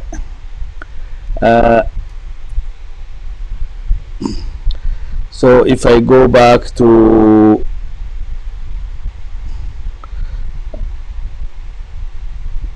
so this is the let's go to the English bit where an Amazigh brother from North Africa, where he's saying, I don't know if you can see the thing. Let me zoom on it. Yes, let's zoom on it so you can see where he's saying Afar is the ancestor of all Amazighan Berber, as indicated by Ibn Khaldun itself. Afar, obviously, if you can read it, I'll let you read it yourself in English, but I've got obviously French translation of it. I'll show you the French one as well. So it does talk about the origin of a name Africa come from Afar, my people, Afar Ike. So that's you know, it's not for me to say that. It's the Amazigh people themselves say that the name Afar, Africa, come from Afar people. and obviously he telling you clearly the Afar people of the Afar triangle, Djibouti, Ethiopia, and Eritrea. So obviously, like I told you early on, Afar is the father of all civilization, European, the Greek, Egyptian, Mesopotamian, Phoenician, the Goths, big builders, the Goths, and the Phoenician, obviously seafaring people, and all these things all relate back to the Afar, Afar people. And as you can hear here, obviously Hadramaut, and all these things. So if you don't know if you can read it, you can see that the information. Let's me, So if I move a little bit, maybe. Yes, as you can see, so that's in English. So I don't know if you had the chance to read it, and if you had the chance to read it. So that's in English. That's English bit. Obviously, they refer to the Goths, the Greeks, and all these things, all these big civilizations. And as you know, you heard early on, Eddie Izzard himself saying all the European, doesn't matter who they are, the British or other come from the Afar people, relate back to the Afar nations. So that's exactly what he was saying. And obviously here, another brother who was Amazigh, who relating, confirming that bit as well. So this bit is in French. This is in French, so obviously the name, le nom des Afariques aujourd'hui, name of Afarique today. So Afarique, so that's the thing, Afarique, so the name that was given to Africa. So the people of Afar, and as you can see here, he's saying, Ibn Khaldun, as he said, who was himself, Afar, from Afar descent, he's talking about Hungary, the Magyars, obviously, and all those things. It's the same, was written in English, and is written in French. Now there are some other languages it's written as well into. I think that I might probably share with you the link. If you speak another language, then it's there. I think it's the most European language it is translated into as well. So that's the thing. He's saying here that Afar was the son, Japhet, the son of Noah. Nobody disputing today that Afar is the one of the son of Noah. But obviously, I wanna rectify this bit, because the reason why this brother saying, because of Japhet is seen as white, and Ham seen as black, and then Shem is seen as Middle Eastern person, complexion. But that wasn't the case. But at that time, there was all were Kemites, were all black. So at that time, that's differentiation didn't exist. So they were all black. So as I say to you, L1, L2, L3, so those the two, those the three, come down. So the Shem, Afar was Shem, and as I said, I showed it to you early on, and I explained it to you. So that's the Cushites, Shemite, Kemite. So they all three were black. So there was no issue of that. But one thing is certain, and nobody disagree with that Afar is one of the children, sons of Noah. And historically, and obviously, if you believe in your, so obviously he referred here to Afar people. Right? He says so many things about Afar people history, connected to the Greeks, to the Magyars, and obviously to the Yemeni people, Arab people, and Europe, and all these things. So that's one thing. I wanted to show you before I go to the things. Yes, Afar people, obviously, when the French came at the time, so what they try to do is to wipe Afar people history, because they wanted this land on religious grounds to make it part of the greater Israel. To do that, Afar name has to be wiped out, and up to today France has still had that dreams of doing that, because they were always decided to oppress Afar people and to make sure the Afar didn't have access to to an independence or their own homeland. And that's exactly what is at stake today. I don't know if you heard about it, but the Agassian African state of Israel. That's one of the part of, that's spearhead by Eritrea's regime, and the Tigrayans in Ethiopia as well. So that's the thing. They do works towards the plan to take Afar lands from Afar people, and it's no doubt this is Afar land. Afar is the first inhabitant of Horn of Africa. That's no doubt. Everybody else came later on, obviously, as our descendants. That's our descent. So that's the things. That's clearly is today is no doubt. If I share with you, even as they say in English, you have to hear it from the horse's mouth, and that is what they say in this man who's, I can assure you, he's a terrorist, and should be treated as such, where he himself clearly saying that the lands of since obviously the European came, they decided to destroy the Afar people. Let's remind, Afar people are warrior people. When the Battle of Adwa in 1800s, where the Italian lost to Ethiopia, it was the Afar warriors who defeated the Italians, at the time. So so that's well documented. So if I show you this video of someone called Hussein Bouh, where he clearly said in Somalia, and this obviously I want my Somali brother listen to these things for themselves, and I know that they now some of them, not all of them, thanks God, believe still at what Hussein Bouh terrorist and who's an al-Shabaab person, because a Shabaab terrorist was what they say about Afar people, what they did to the Afar and Oromo people. They said we took their land by force. This is not our land. We're gonna take it by force.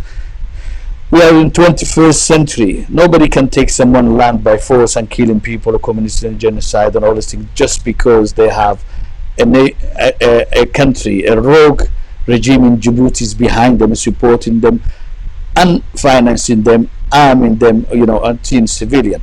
So if you look at this, not this one. So not this one. So let's.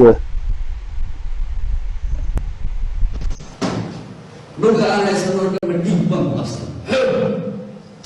kaa adki maalaagaha dhuma dhulkeenu waa sayla bas laakiin maalintii aan qaadin haddana waxa weeye geesinood waxa weeye ubad baa la bixiyo la yidhaahdo buurinka kala yidhaahdo hallaa iyo cuna si aan u dibin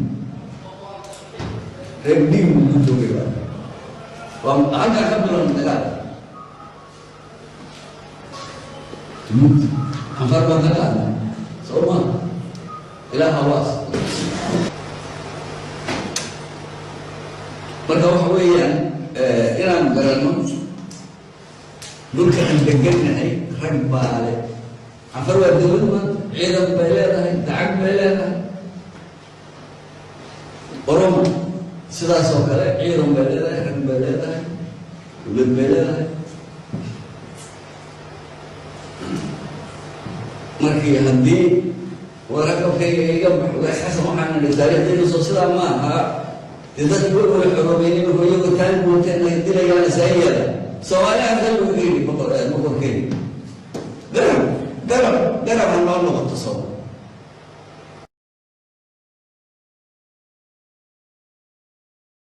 So as you can see from there, obviously, and what the gentleman saying, Hussein Bouh, a terrorist, who's talking again, about things, that are not right. Obviously, he's trying to tell people things that is not really, right, or, So that's what I wanted to say, so you can hear it, and obviously our Somali brothers can hear it, and what we wanna show is, obviously you can't just make up, things, and you know, you cannot make up things as you wish. So that's what I want to say today on this bit. So Mr. Hussein Bouh knows the truth, the world knows the truth. So what I want to say is, on this thing is, on this bit, so obviously Afar people are still feeling the effect of the French colonialism, who trying to wipe our land, our people, and take our lands, obviously for something that doesn't make sense, you know, where they think they can do whatever they feel like it, if that's what needs to be done. So obviously the truth has to come out, and Afar people's history is clear, and we transcend most, you know, the history really, because almost every major history relates back to us, from the Egyptian, from the Mesopotamian, Phoenician, Goths, Greeks, the Arabs, the prophets, all prophets relate back to us, either the children of Israel or the Prophet Muhammad, and or our own prophets, yeah, and Dulkifli. All these relate back to the Afar, because it's a blessing of Allah, the God, that He bestowed on children of Noah, and that's what today these things relate to. So what I want to say is really is just show that, show that that point clearly, and take it from there, so hopefully, I've been able to show you a few things in here. I'm hoping, obviously, with as I go along and master a little bit the technicality of the things, hopefully things will be a little bit different. So obviously you can see I share with you few information here about that, things I will leave it to there for the English bit. So if I said okay, I will go back to the French bit, and then hopefully I finish with Afar, God willing, inshallah. Okay, thank you for listening, and now I go back to French. Hello, bonjour tout le monde, salam alaikum, c'est Mohamed Hassan. Comme d'habitude, je vous ai montré la vidéo, le documentaire de la BBC sur Monsieur Izzard, qui voulait savoir s'il descendait s'il était anglo-saxon ou celtique, parce que les deux principaux groupes ethniques en Grande-Bretagne, ce sont ces deux-là. Bien sûr, il y a aussi les Vikings, qui sont aussi qui sont là. Donc, il voulait savoir ça. C'était son plan, sa question. Donc, il a eu la réponse à cette question, mais il a eu encore plus. Il a une réponse au-delà de cela, parce que Dieu l'a ramené du côté de la mère et du côté de son père, depuis la création de leur lignée jusqu'à son père. Donc l'ADN sont superposés l'un au-dessus de l'autre jusqu'à revenir au père ou à la mère.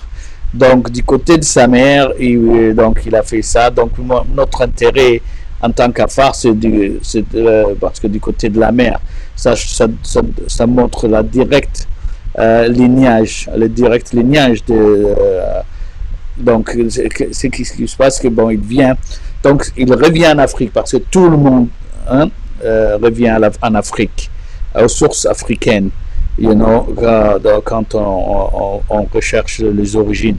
Donc il est revenu en Afrique. En revenant du côté de sa mère en Afrique, qu'est-ce qui s'est passé? Donc il a son DNA l'a amené, le premier DNA ça fait à peu près 192 000 ans. Donc il va, comment dirais-je, en Afrique australe, Ça, c'est la même chez les Sun People qu'on appelle aussi de lignage L1, parce que le lignage, il y a 3 lignages. Lignage 1, lignage 2, lignage 3. Lignage 1, c'est Sun People. Lignage 2, c'est les, comment dirais-je, les pygmées. Lignage 3, c'est les Afars. Donc ces 3-là, si on regarde du niveau de la Bible biblique ou des Scriptures ou le Coran, comment dirais-je, la Torah, donc ça nous ramène aux 3 enfants de Noah alayhi salam. Donc c'est 3. Donc le monsieur, bon, si on dit L1 c'est Japhet, disons L1 c'est Japhet, L2 c'est Ham, hein, L3 c'est Shem, Afar. Rappelons, à ce temps-là, tous les 3 étaient noirs, il n'y avait pas de couleur blanche encore. L'origine était toujours africaine, à 100% africaine, donc c'est la terre de nous, Madian, tout ça c'était la terre des Afars que vous voyez aujourd'hui. Tout le reste se sont dispersés plus tard. Donc il va d'abord avec, comment dirais-je, L1, le premier DNA. Le deuxième DNA c'est Afar, donc L3. D'ailleurs clairement dans la vidéo, je ne sais pas si vous avez eu la chance de voir cette vidéo là, où il dit clairement que c'est, comment dirais-je, ce sont les Afars qui ont, comment dirais-je, voyagé là-bas, qui sont éparpillés partout dans le monde. Donc le deuxième DNA c'est Afar. Donc parce que la science pense que l'homme a quitté l'Afrique entre 140 et 60 000 ans pour aller vers le reste du monde, à travers bien sûr comment dirais-je, le Moyen-Orient, l'Europe, l'Asie et tout ça, les Amériques. Donc le deuxième DNA de Eddie Izzard et Afar. Et là, qu'est-ce qu'il dit? Les Afars sont les premiers à avoir traversé. Les premiers à avoir traversé le Bab al-Mandab vers le Yémen. Et quand ils ont traversé, 2 femmes Afar ont donné naissance à ce que les gens qu'on voit aujourd'hui en dehors de l'Afrique.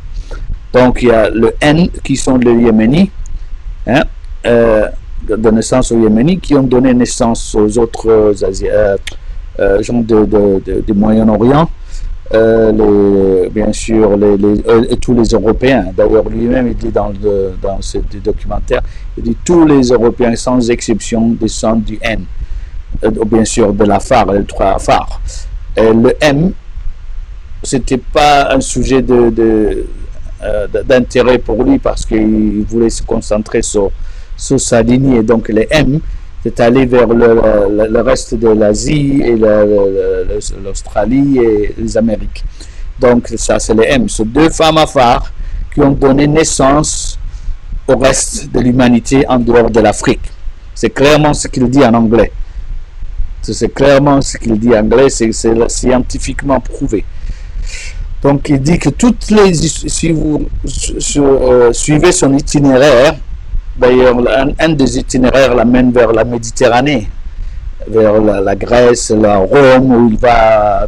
Donc ça c'était une civilisation Afar aussi, qui découle de cela. Des Égyptiens bien sûr, vous le savez déjà, les Phéniciens qui étaient des grands marins. Donc les Goths, qui sont grands constructeurs dans les mêmes usines que les Égyptiens. Donc tous ces gens-là reviennent vers les Afars. Donc c'est clairement prouvé ça. Donc comme je vous ai montré aussi, je ne sais pas aussi si vous avez vu,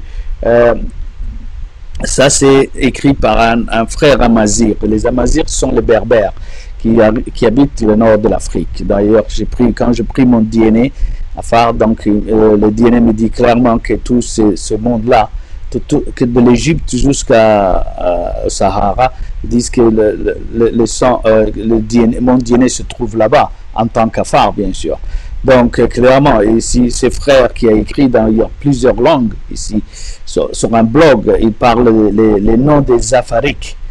Aujourd'hui, name of the Afaric today. Donc, les Afariques, les noms Afar, vient du nom Afar. Donc, la combinaison Afarique, si on fait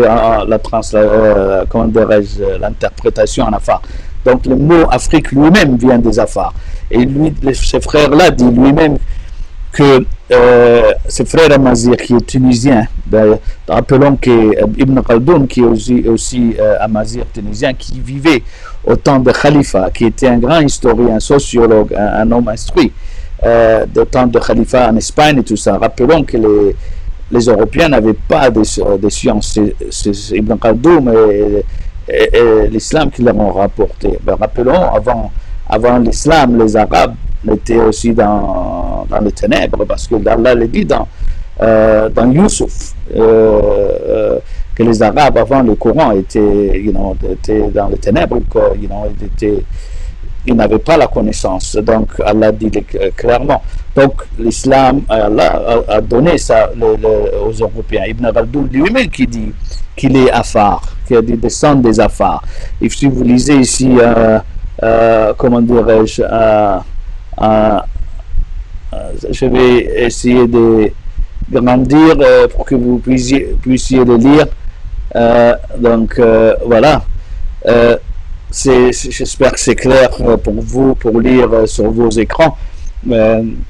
En français, il parle des Afars de 3 pays, l'Éthiopie, l'Érythrée et Djibouti, qui sont originaires de là-bas. Donc, il les lie à toute la culture amazigh en Afrique du Nord, au Yémen, à Hadramaut, aux Hongrois, bien sûr les Magyars, les Goths, tout ce monde-là. Aux Grecs aussi. Donc, il parle même de race noble, arienne, tout ça. Donc, l'Afar est l'homme de Goth. Obviously, bien sûr, le sultanat d'Oman, tout ça. Donc, rappelons, comme je vous disais, si vous regardez le Coran, la sourate Al-Shu'ara, les poètes, je crois que 176 ou 177, quand il parle de Shu'aib,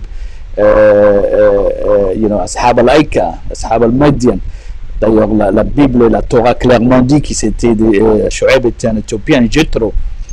Clairement, ça dit clairement que c'était Jethro, le nom Jethro Shu'aib, qui était un prêtre, éthiopien. Donc, si vous regardez Al-Shu'ara 176-177, je crois, où Allah dit qu'il a envoyé plusieurs prophètes aux Ashab al-Aika. Donc, si on regarde, parce que je sais qu'il y a certains dire que Shu'aib, Saleh, Hud, c'était des Arabes, ça ne peut pas être possible parce que personne ne connaît mieux qu'Allah Azzawajal lui-même dans le Coran. Allah dit dans plusieurs sourates, que ce soit Qasas, As-Sajda, Saba, Yassine, aussi, il dit plusieurs, c'est de Mohammed, j'ai pas envoyé de prophètes pour donner de bonnes nouvelles ou pour avertir à ces gens-là avant toi. Donc ça, c'est clair, c'est une claire indication qui confirme, d'ailleurs, tous les prophètes que vous voyez dans les scriptures descendent des Afar, c'est des descendants Afar. Que ce soit Ibrahim, comme je vous montrais tout à l'heure, si vous regardez l'histoire de King Nimrod, si vous regardez cette information, King Nimrod c'était un Kushite Afar qui a fait appel à ses frères Afar pour combattre un autre roi. Quand il a fait appel, ils sont allés l'aider. Bien sûr, ils ont défendu son royaume. Et Nimrod, c'était le roi au temps d'Ibrahim. Ça pour montrer à l'époque, il n'y avait pas encore les Juifs, il n'y avait pas encore, comment dirais-je, les Arabes. Donc, à cette époque-là, quand ils ont défendu son royaume, il les a installés. Ça, c'est la Mésopotamie actuelle, bon, la Mésopotamie, l'Irak actuel. Il y a cette religion qui s'appelle toujours, parce qu'il a donné, c'est un Tal Afar. Le nom est encore là. Donc c'est pour vous montrer l'histoire des Afar. Tal Afar existe encore. Parce qu'à l'époque, l'Afar est peuplé partout. C'était le premier à quitter. C'est l'ancêtre de tout le monde. L'ancêtre global. Quand je dis l'ancêtre global, c'est au sens vrai du terme. Même comme vous le voyez de ce que dit ses frères Amazir, c'est pas moi qui le dis, c'est pas un femme forana d'Afar. Lui-même dit que le nom Afrique vient du nom Afarique, du peuple Afar. Donc c'est cette histoire-là. Quand les Français, rappelons l'histoire de la France, qui a colonisé Djibouti, une terre Afar, bien sûr. Qu'est-ce qui s'est passé? Bon, rappelons depuis 1789, la France est dirigée par des sionistes. Et qu'est-ce qu'ils ont fait quand ils sont, rappelons ce lien, pour être clair, quand la France a occupé l'Égypte pendant l'ère napoléonienne, quand ils l'ont pris à la Grande-Bretagne, pour une courte période, yeah. Donc en 1829, quand Napoléon a occupé cette partie, l'Égypte, donc Champollion le Jeune a traduit les hiéroglyphes. C'était un égyptologue, Champollion le Jeune. Il a traduit les hiéroglyphes. Quand il a traduit les hiéroglyphes, qu'est-ce qui s'est passé? Il a eu toute l'histoire du peuple Afar et la connexion biblique de la terre des Afars. D'ailleurs, rappelons que les Égyptiens eux-mêmes appelaient, parce que rappelons, ils connaissent bien sûr de temps de Noé et tout ça, ils disaient que c'était la terre de Dieu et des ancêtres. Puntland. Oui, Puntland c'est bien en terre Afar, monsieur. Donc, quand il a dit ça, donc ils ont su toute cette information. Rappelons que c'est là, la terre de Madian, la Sahab al-Aïka, comme dit dans le Coran, c'est vers là que s'est échappé Moussa, prophète Moïse, quand il a tué l'Égyptien, you know, il s'est sauvé vers le sud, l'actuel Soudan, l'Érythrée, pour venir, bien sûr, l'Érythrée, la terre de Safar fait partie aujourd'hui, une partie fait partie de l'Érythrée. Donc, le triangle Afar, ils sont venus vers là. Il s'est sauvé vers ici, comment dirais-je, Moïse. Quand il s'est sauvé, il a trouvé deux femmes au bord d'un puits, bon, qui abreuvait son cheptel, you know, ce troupeau. Donc il les a aidés. En les aidant, ils l'ont introduit à leur père. Et leur père, bien sûr, il l'a remercié. Il a dit, si tu travailles pour moi, je suis vieux et tout ça, je te donne en mariage une de mes filles. Et comment dirais-je, tu travailles pour moi ce nombre d'années et après tu es libre de partir. Donc c'était la terre des Afars. Je vais d'ailleurs faire la connexion avec le Moussa Ali, la montagne de Moussa. Oui, bien sûr, la montagne de Moussa. Donc la montagne de Moussa, yeah, la montagne de Moussa, Moussa Ali. Les Français l'ont changé à Moussa Ali. Pourquoi? Parce qu'ils voulaient changer l'histoire et nous le cacher. Parce que comment peuvent-ils nous le cacher? Nous sommes plus, nous on transcende la France. La France n'a même pas 1000 ans. N'a même pas 1000 ans. Nous, on a notre histoire transcende tout le monde. Donc, bien sûr, ils ont cru que nous prendre pour des cons, si je puis me permettre l'expression, ils ont appelé le Moussa Ali. Ali, c'est un autre prénom, ils ont collé un nom, donc ça n'a pas de sens, bien sûr. Voilà, c'est là où, quand il avait, Moïse est venu, dans terre Afar, Madian, c'est là où il a épousé la fille de Shuaib, Jéthro, il y a dans la Bible, dans la Torah. Et quand il a marié, bien sûr, il est resté plusieurs années. Et quand c'est là que Dieu le reconnaît à Moïse le statut de prophète, il lui parle. Il parle à Moïse en lui disant que je suis le Dieu, le maître du monde. Et il lui dit d'enlever ses chaussures, que tu es mourad de sur toi. Si vous connaissez le Coran, mourad de sur toi, c'est Moussa Ali. C'est là où il a vu le feu quand il dit à sa famille, attends, je vais aller au feu, je vais ramener un feu pour qu'on se chauffe nous aussi. Et c'est là où Allah lui parle, Allah lui donne les 9.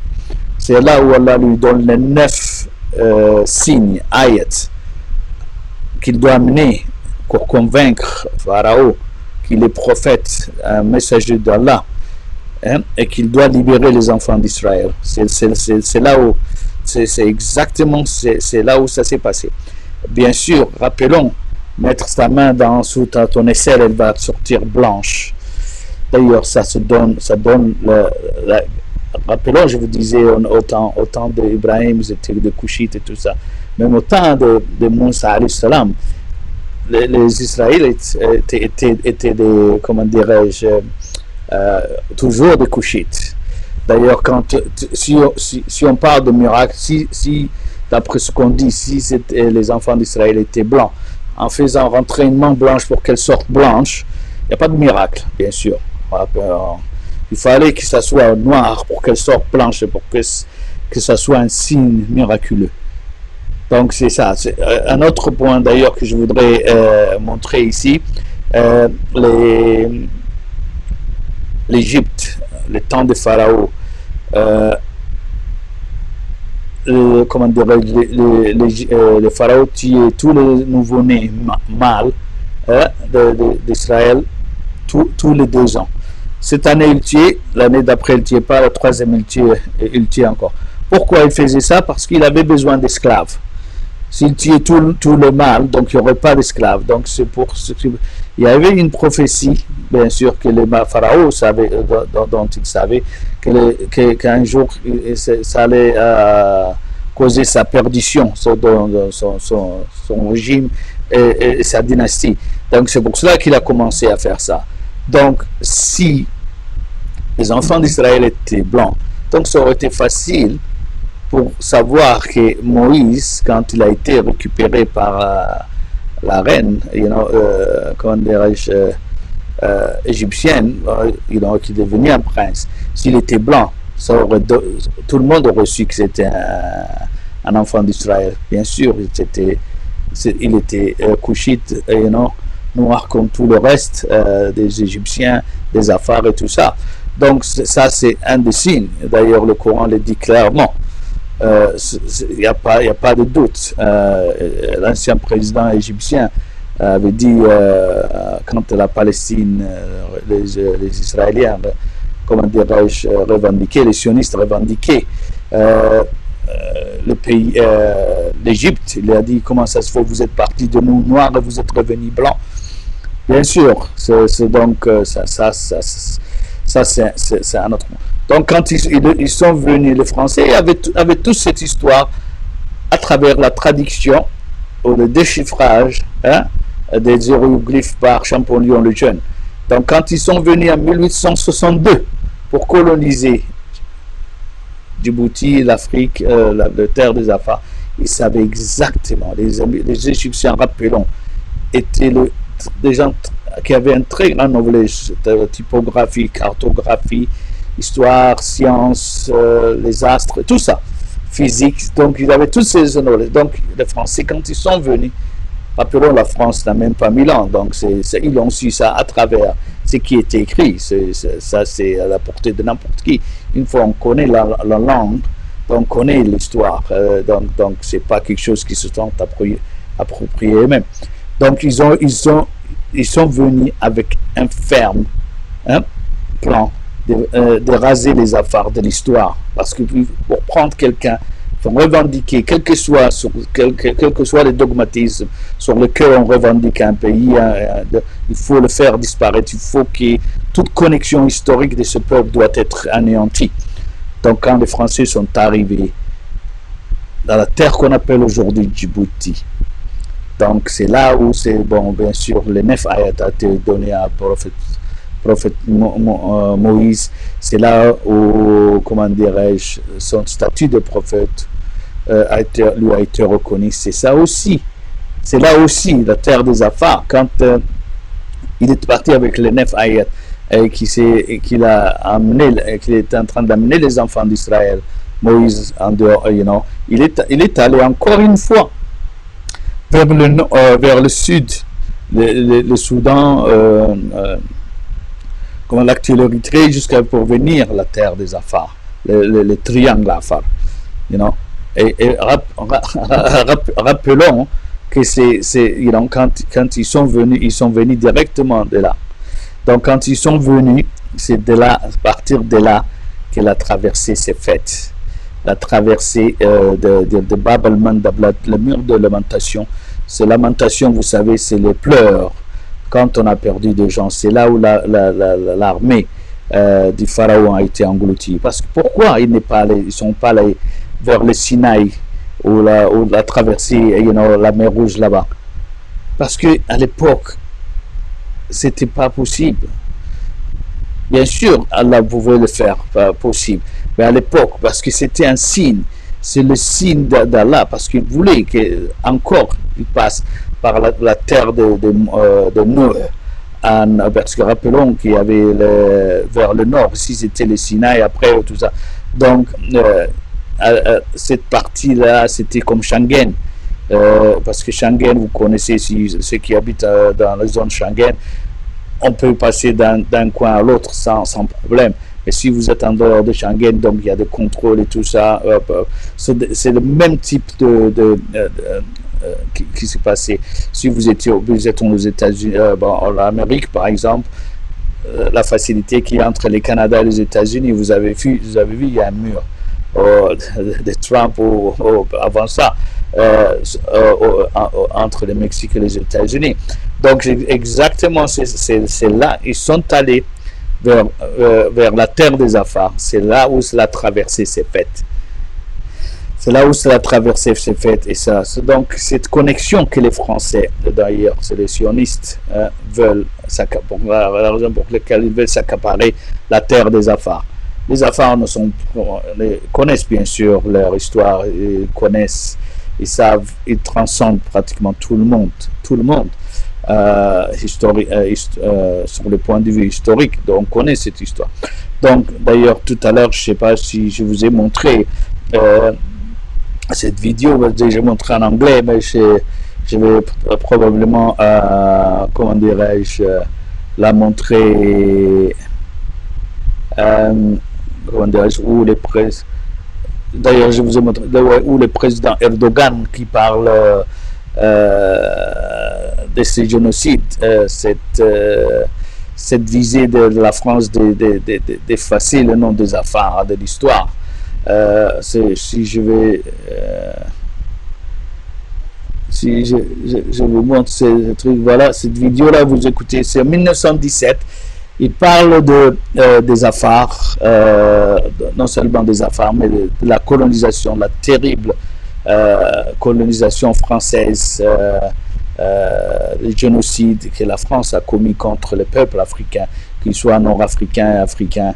Donc il parle aussi de Djibouti, où il dit en 1917, il y a une terrible répression contre les Afars par la France, où ils ont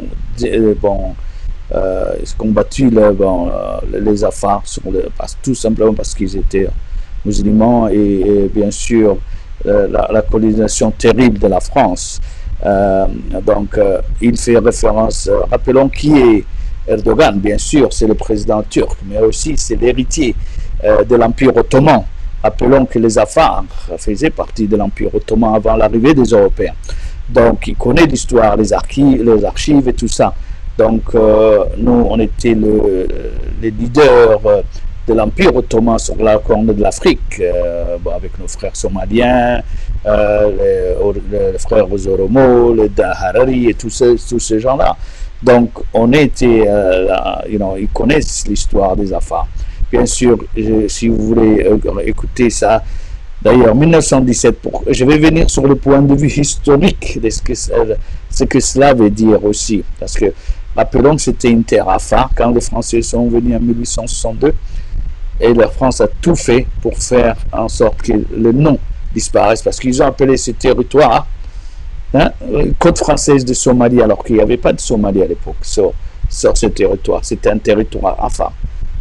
Donc, et d'ailleurs, il ne fait pas référence au Somalie parce que le Somalie, jusqu'en 1958, à l'accès de l'indépendance en Afrique, la période africaine d'indépendance, que les deux Somalies, italiennes et anglaises, ont demandé l'indépendance. C'est là que les Somalis de Djibouti, qui sont venus d'ailleurs amenés par la France d'abord, pour travailler sur les chemins de fer franco-éthiopiens. D'ailleurs, toute l'administration à l'époque française, jusqu'en 1958, était somalie. Les Issa n'existaient pas à l'époque. D'ailleurs, c'était pas. C'est le plan B des Français, les Issa. Donc, je vais vous raconter comment cela s'est passé. D'ailleurs, d'abord, écoutons 1917. Clairement, président Erdogan, qui est un héritier de l'Empire ottoman, parle que des Afars. La résistance était Afar jusqu'en 1958. De 1862 jusqu'en 1958, elle était Afar. La résistance, d'ailleurs, plusieurs de nos sultans ont été déportés, ils sont morts. D'ailleurs, on demande toujours leurs dépouilles, que la France n'a pas encore rendues. Hein? Donc, ça, c'est la preuve que la résistance était unique à l'époque. Le reste du monde, nos frères somalis, travaillaient pour la France, étaient d'ailleurs, si je puis me permettre, c'est une réalité. À l'époque, les nègres des maisons de Français. D'ailleurs, l'administration était basée sur tout cela, sur les Somalis. Les Issa, bien sûr, ne faisaient pas partie. C'est le plan B. Les Issa viennent à partir de 67. Comme vous le verrez, je vais vous raconter cette histoire. D'ailleurs, les deux derniers présidents Issa sont tous nés à l'étranger. Donc, c'est pour vous montrer que c'était le plan B des Français. Donc, écoutons le président Erdogan. Fransızlar İslam'ın izlerini silmek için İslami eğitimi yasakladılar ve Hristiyanlaştırma çalışması başlattılar. Macron bunları bilmez ha. Macron'a ben söyledim, sen dedim daha siyasette yenisin. Önce dedim bunun tarihini bir öğren.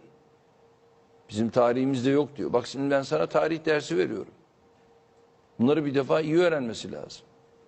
Bakın çok ilginçtir. 1896-1919 Burkina Faso bu ülkeyi tamamen sömürge haline getirdiler. 1903 Moritanya'yı işgal ederek yoğun Hristiyan misyonerlik faaliyetlerini başlattılar. 1911 az önce izledik Çad'ı tamamen işgal ettiler.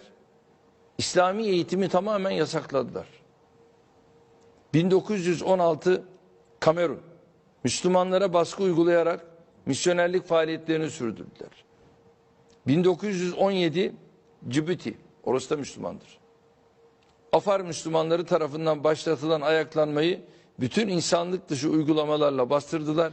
Ayrıca Müslümanların dinlerini öğrenmelerini engellediler. 1945 yeniden Cezayir'e döndük. 8 Mayıs 1945'te bağımsızlık yanlısı 45 bin Cezayirliyi kadın, çocuk, yaşlı, genç demeden katlettiler. 132 yıl işgal altında kalan Cezayir'de 1,5 milyon Cezayirli hayatını kaybetti.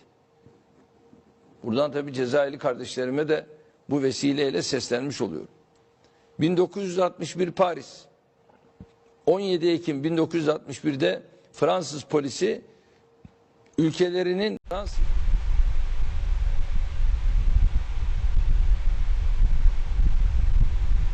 yönetiminden bağımsızlığı talep eden silahsız Cezayirli göstericiler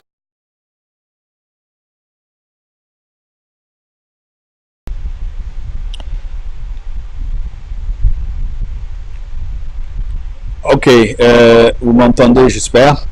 Donc voilà, il dit clairement, il parle de l'histoire de la colonisation, l'oppression de la France. Il parle clairement de la résistance Afar. La résistance Afar a été depuis le début, rappelons, entre 1862 1967. Le nom des Afars a disparu de leur pays. Pourquoi? La France, bien sûr, avait cette vision sioniste, comme je vous l'ai dit. D'ailleurs, qu'est-ce qui a changé? La donne n'a pas changé. Bien sûr, il fallait s'adapter aux circonstances. En 1958, la vague des indépendances en Afrique, ailleurs dans le monde, de colonialisme européen, en pleine effervescence. Rappelons des gens comme Mahmoud Harbi et consorts jusqu'en 1958 travaillaient pour la France. C'était des nègres des maisons de la France, c'était des immigrés, bien sûr. Rappelons que son père est venu pour construire la ligne de chemin de fer qui passait à l'Issébie et tout ça. Donc ce sont des gens qui travaillaient pour la France jusqu'en 1958. La donne a changé, bien sûr, à partir des indépendances. Quand ils ont demandé à ce que la Somalie française, comme on le disait à l'époque, soit rattachée aux autres Somalies, c'est là la France a changé. Elle n'a pas changé d'ailleurs, parce que on ne peut pas changer un dogmatisme quand on veut prendre un pays, la terre détruite sur un point de vue religieux. On ne change jamais. La France n'a jamais changé. Mais il fallait s'adapter. D'ailleurs, ce n'était pas possible qu'une terre qui a été prise aux Afar soit rattachée à la Somalie pour eux, parce que c'est la terre du grand Israël, bien sûr. Donc qu'est-ce qu'ils ont fait? Donc là, pour la première fois, après 105 années d'absence, le nom Afar est associé avec leur pays. Rappelons en 1967, quand De Gaulle est venu et que la population somalienne a demandé, ils ont fait une manifestation, demandé d'être attachés à la Somalie. C'est là que la France a associé une fois. Mais il fallait un plan B parce que les Afars ne peuvent pas prendre possession de leur terre. Donc ils ont amené les Issa, qui était un groupuscule, une petite ethnie, un clan d'ailleurs, c'est pas une ethnie, un clan. Quand ça leur plaît, ils disent qu'ils sont somalis, comme vous l'avez entendu, Mr. Hussein Bou, il a dit que si on a des problèmes et ces gens-là demandent leur pays, on va faire appel aux Somaliens. Mais quand, bien sûr, si l'épouvantail Afar n'est pas en vue, donc ils sont Issa. Bon, ça c'est bien sûr c'est aux frères somalis, ils sont intelligents pour voir la différence, ce qui se passe. Donc c'est ce qui s'est passé. Donc la France a associé pour la première fois après 105 années la terre les Afars, le nom des Afars à leur terre. Rappelons que la ville de Djibouti a été construite en 1887. En 1862, les Français sont venus. Ils se sont disputés avec les Afars, bien sûr, Loubak et tout ça, parce que les Afars, donc ils sont créés, parce que ça faisait toujours partie de la terre des Afars. Ils ont construit cette ville de Djibouti, là-bas. Donc ils sont, bien sûr, cette ville a été peuplée par des immigrés somaliens, la plupart des Issa, il n'y en avait pas beaucoup à l'époque. Mais somaliens, il y avait bien sûr nos frères yéménis, des Arméniens, des Italiens, des Grecs, des gens qui sont venus faire du commerce, parce qu'avec la construction en 1887 les chemins de fer, j'avais l'opportunité de faire bien sûr le business avec l'Éthiopie et bien sûr la construction du canal de Suez aussi qui s'est passé vers ce temps-là. Donc la ville de Djibouti a prospéré, les Afars étaient interdits d'y entrer parce qu'il avait un quota. D'ailleurs, rappelons, nous on était en résistance contre les Français. On s'est battu en 1935. Il y a un colon qui a été tué, un administrateur, Bernard, je pense qu'il s'appelle. Donc les Afars ont toujours fait une résistance contre les colonies. D'ailleurs, plusieurs de nos soldats ont été déportés, qui sont morts en déportation. D'ailleurs, on réclame toujours la dépouille qui est du sultan Loïta, qui est à Madagascar. Donc la France ne veut toujours pas rendre ça. Vous voyez la haine de la France envers les Afars. Donc pourquoi ils ne veulent pas rendre la dépouille de quelqu'un qui est mort à sa famille à nos jours, au XXIe siècle? C'est une chose vraiment, ça montre la haine que la France a envers, viscérale que la France a envers les Afars. Voilà, c'est donc la ville de Djibouti était interdite jusqu'en 1958, clairement. Si tu étais Afar, tu te faisais arrêter dans les environs, tu te faisais tuer ou emprisonner. Si tu avais de la chance, tu te faisais emprisonner, te torturer et tout ça. Mais sinon, tu te faisais tuer sur place. Donc, c'est à partir de 67 que les Afars ont été admis à venir habiter. D'ailleurs, sous le leadership du président Arif Burhan, c'est là ils ont construit des localités comme Arhiba, Engela, pour accueillir les Afars, parce que c'est là où ça a changé. C'est pour ça d'ailleurs que c'est pour cela que ça te montre que c'était un pays Afar. Et à Djibouti, Ali Sabih a été construit en 1899 avec la construction comment dirais-je des chemins de fer éthiopiens. Donc ça c'est l'histoire clairement qui nous montre, comment dirais-je, c'est pas moi qui l'ai dit d'ailleurs, les Issa, comme je vous dis, un clan qui est arrivé hier, c'est pas moi qui l'ai dit, c'est monsieur Hussein Bour, un terroriste Issa lui-même qui reconnaît que la terre appartient, de Zéla jusqu'à Iran, partout qu'ils sont en train de revendiquer appartient au peuple Afar. Simplement qui sont des imposteurs. Donc si vous voulez regarder cette vidéo, je voudrais partager avec vous.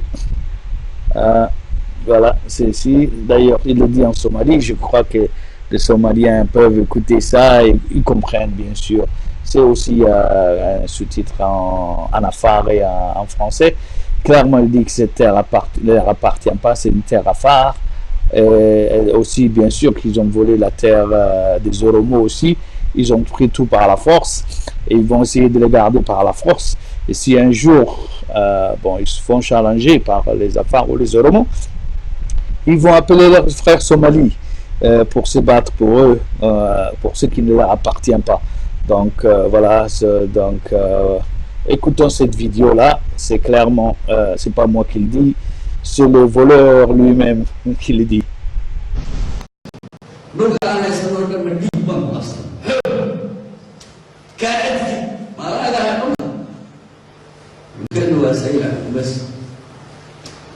لكن maalintii aan qaadin haweenkiisna waxa weeye ubad baa la bixiyo la yidhaahdo buuri ninka la yidhaahdo allah iyo racuna si aan u dib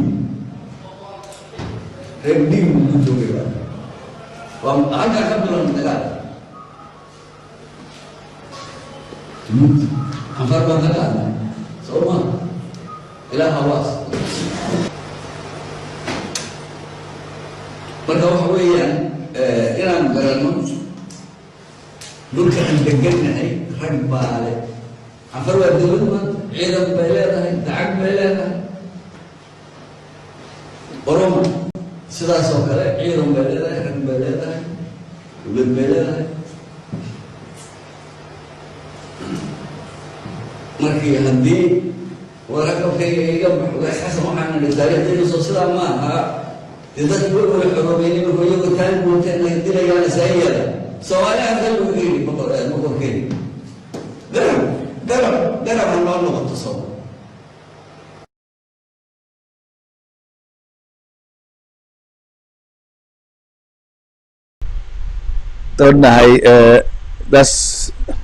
voilà ce que dit M. Hussein Bour, terroriste d'Al-Shabaab, Al-Ittihad, Isa extrémiste, ou clearly saying, qui dit clairement, pardon, je suis pas sûr en anglais.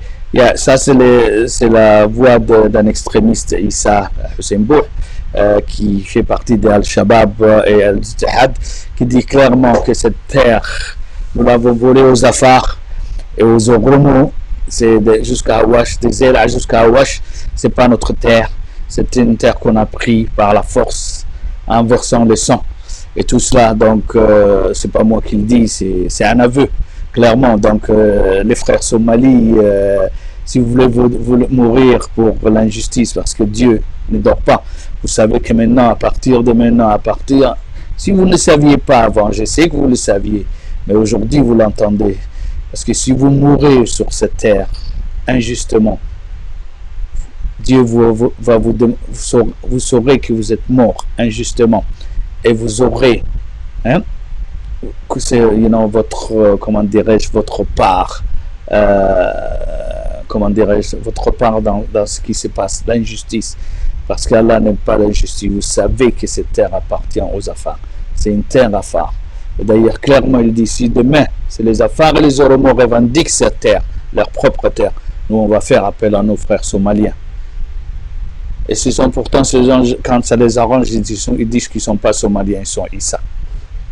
D'ailleurs, sur cette vidéo-là, il dit lui-même que, pas sur cette partie-là, bon, il y a une coupure, parce que où il dit clairement que comment dirais-je, il préfère vivre avec les Afars. Nous, on ne peut pas vivre avec les Somalis, on va se séparer. C'est ce qu'il disait. Donc, vous êtes, comment dire, la chair à canon d'une injustice, d'ailleurs, que vous voyez vous-même.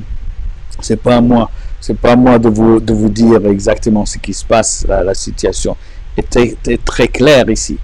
Donc, voilà la situation. La situation, c'est la terre des Afars. D'ailleurs, Erdogan vous l'a dit. Donc nous on le sait, vous le savez aussi bien sûr, c'était la terre. Pourquoi? Parce que ça c'était le plan B. Le plan A c'était nos frères somaliens.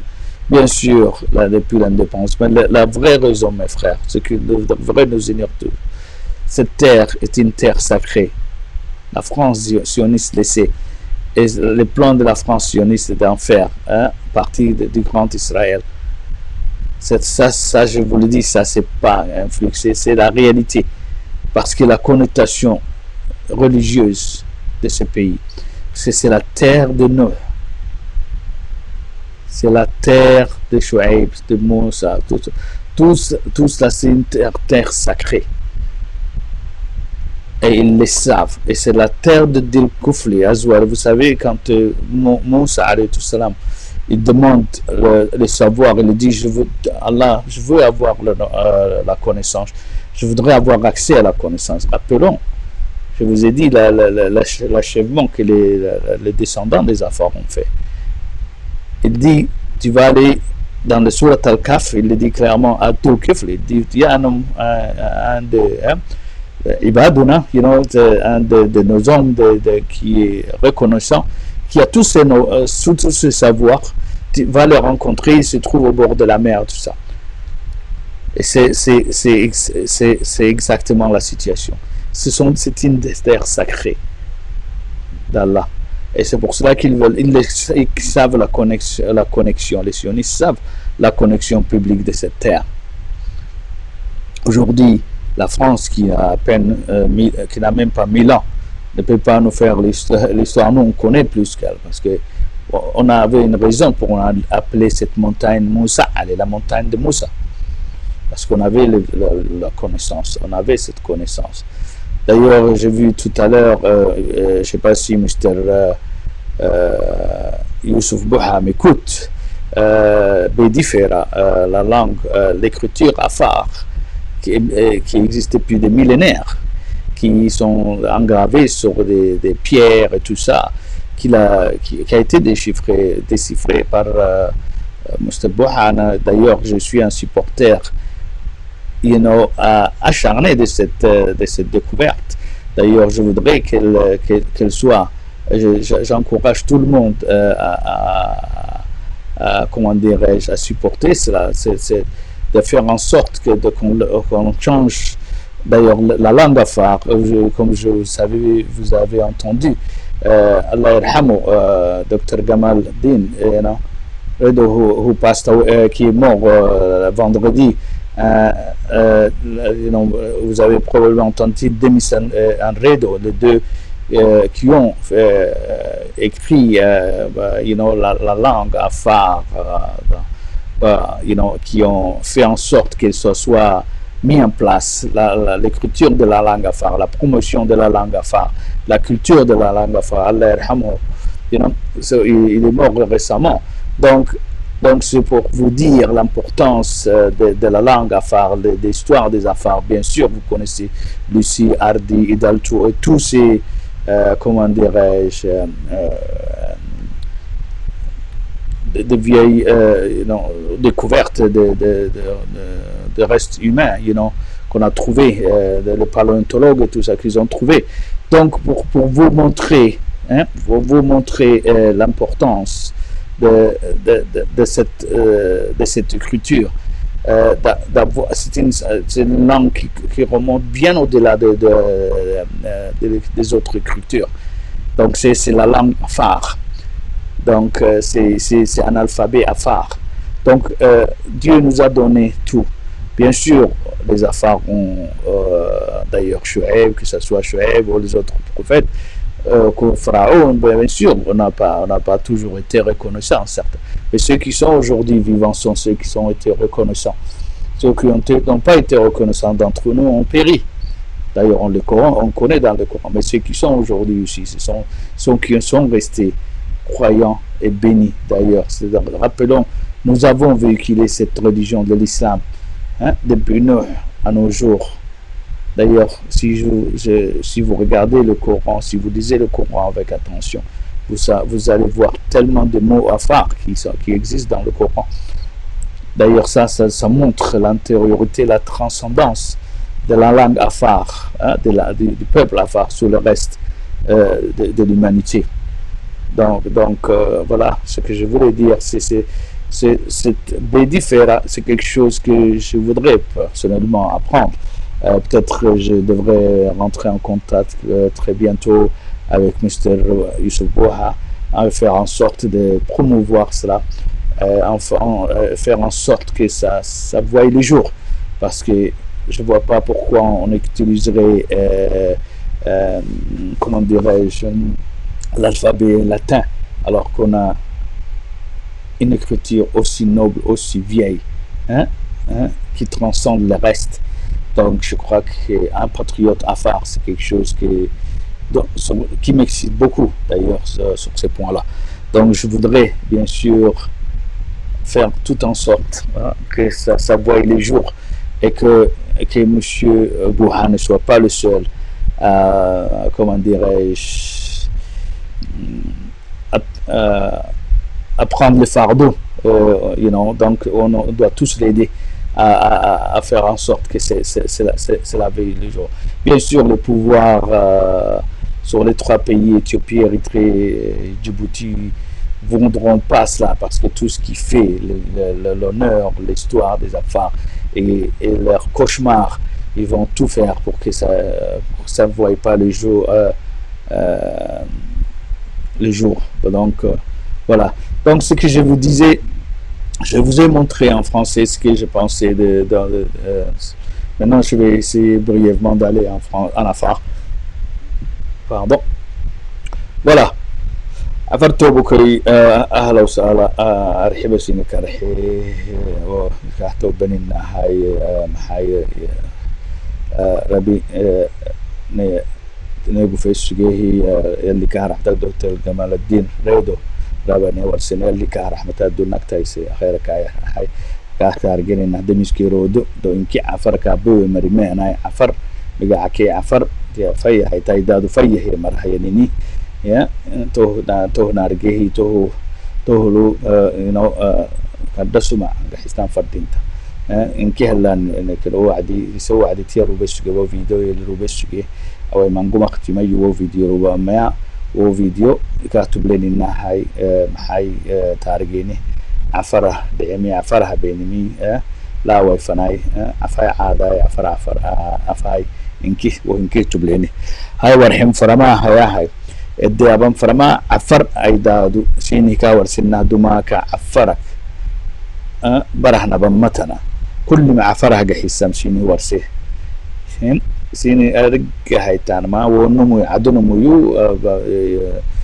izarka kiyanai abal afar abal hakaagacsi afar abal hakaagacsi wacdi usukuyama ama afrika ki wacdi wallaha afarak radiye kulle European كدحيانا عرب كدحيانا فرنان همري إنكيه عفرك رديا أما إنكيه تارجين أيدادو لمري أما مصاري أما فرعون تكاي أما عراق البنبي إبراهيم ده بني نمرود تكاي يا نمرود تكاي محاكو فينيسيان كي يمبر أما بدل قطرك سوي تكاي جود كي كي يمبر تكاي بعدويا أما رومان تكاي تولينه روتيا كحوادي أكا روما كادو تركيا تكاي بعد محاكو إيرانيان تك فرم مرة أبو لناني مرة كاين كي عفرك ردي مرائية سيادن كي عفرك ردي توكا هاي تو سمعت أنبياء كهورج تارجين يلي هم بين كي كتارجين إنها يلي كتاب التن بين كي عفرك ردي مرة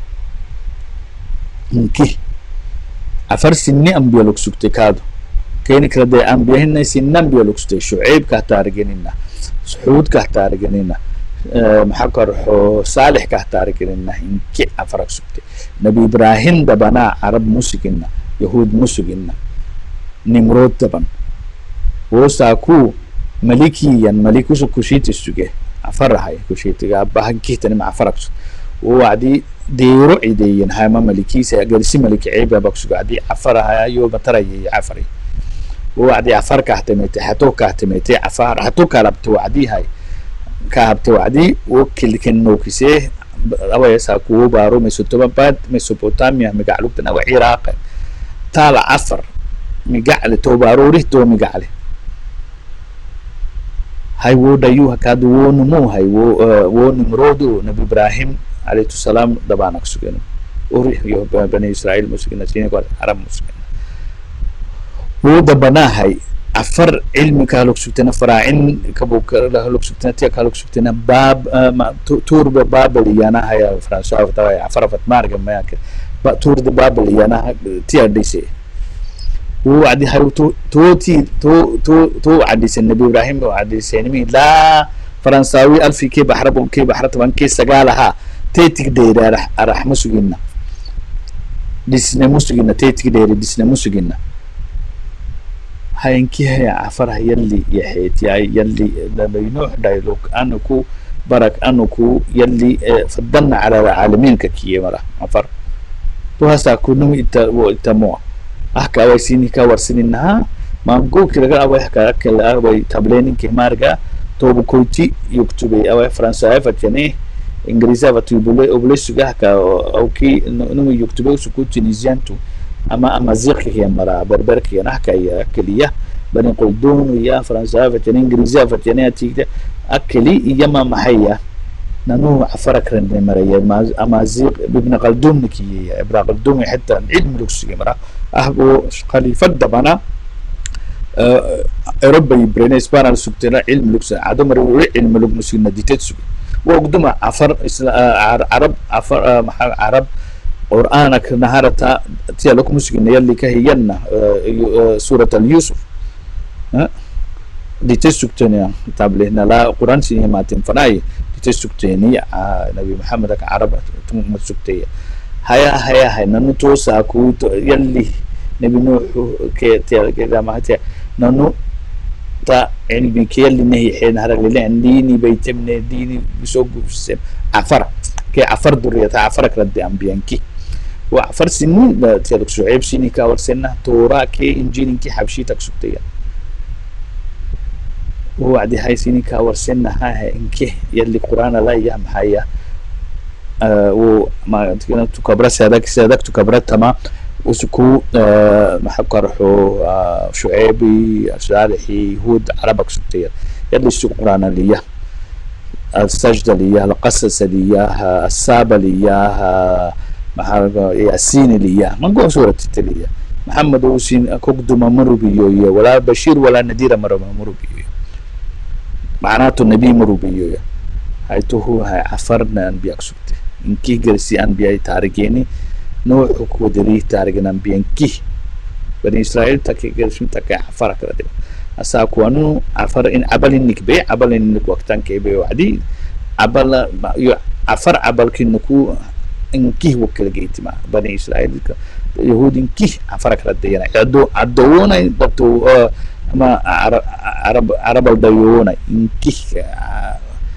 وعفر عبلايا كل ما هي عفرها جحسة ويحكاسيني كورسنا توب كويتية إنه عفرك ردي مرايا عفر أما سديحة ملتنا عفرك ردي مرايا كجيبوتي إثيوبيا كإريتريا يا مراي هم تو مرايا كادو اللي محوسه كما فينيسيان تها غوتو تها منقو مرا كدا وميتي عداد لمرا روم كاتب لنا روم تارجنا غريكي توب لنا كي عفرك ردي مرا أتيلا يقول عفر تكبر أما نمكو تكبر فامي أما مديتراني كفان قدامها هاي غريك اللي تاني أما محاكر حو إيطاليان اللي تاني اللي تنبارو قال بس مي نورت فان قدية هاي ما محاكر حو جرمان كي تي كي ماجيا فان قدية هاي وهن كي هاي ساكو كل انت بولمي هاي عفر مقاعا ديقر دي مقاع هنا سيني كور سنة كل كفرك كوا وقتونا ساكو عفر احتو قحيس كله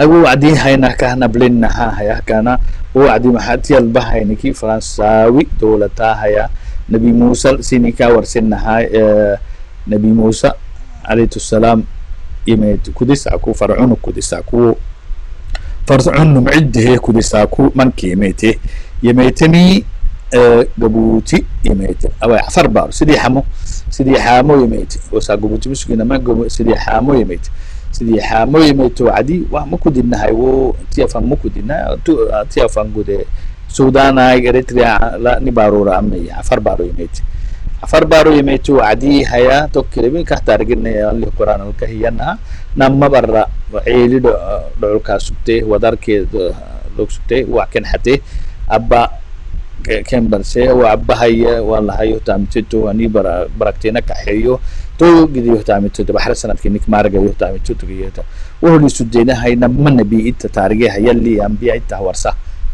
كان نبي كن نبي رجه داي لو كايلي من سي بركه اللي من كاد نبي كن سبتم يرجع سر هو عدي هاي توكي هاي نانو هاي كهنا رجنا هاي توكلي موسى على ما على سبتي فرنساوي تاي يبدله موسى علي ما يتمتنا موسى علي يساكو عفرنا ميتو يوكيو يوبا هيدا هاي موسى علي كهك نمي هاي نبي موسى يميته يلي كاهلنا اللي أبيه جرى اللي يبلي سقرا آيات كاهلي حي نبيانو كاهلي يرجع بارو عفر بارو ووعدي هاي فرنساوي هاي تودنا لا محبته فرنساوي التما هاي وسنو فرنساوي نارج زين هو ورثه كي فرنساوي أفي كي بقى مرحنا تبو كي بحرد أبان كي سجالها فرنساوي ملك أوبيسه مظاهرة هبته ملك أوبيسني وكي تكفنا أما سيونيسك كي يمرا وبارو مراحسم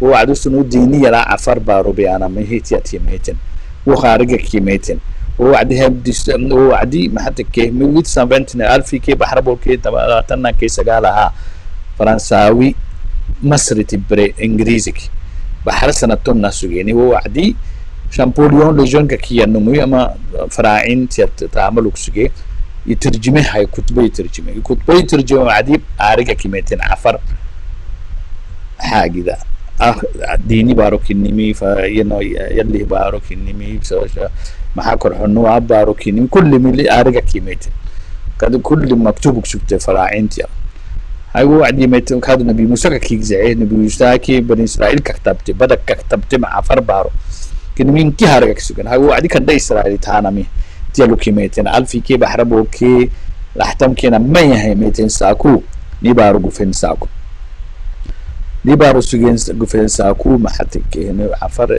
يعني وسنو موسى علي تهابن بس عفر اللي هيش نوعين يعني علي مو موسى علي ما يتمتنا موسى علي تن هايو موسى علي هايو وعفر وكادو بكتب تبارو وعفرك مجعب يسانا فرد هاي بسيونيست هو إسرائيلي تريني فرنكي هو بارو لوكس جمارك مجعب يساتيا سمد بيسام فردينتا وهو تميت فرنساوي تميت ساكو عفر اللي هاي تسقع تسحيم تنك تسحيم عفر اللي تسحيه ننه اللي نارجنا هنا وبين سيدي حسول تعالى اللي تسحيه وعديها عفر باروك سكتي Somali banki kedetmete Somali mahelle Fransawi ke Somali baro yana ma manki kedemete yana fadin وإنكي كاتنمي هدينية العفرة باروك بايسانا فر مقعك بايسانا فر باروك بيانا فرين كم مقعك كلانا فردينت هاي وعدي ونها بين وعدي هاي ونها بين وعدي توتي متني سومالي باهي هاي سومالي أما ترين كي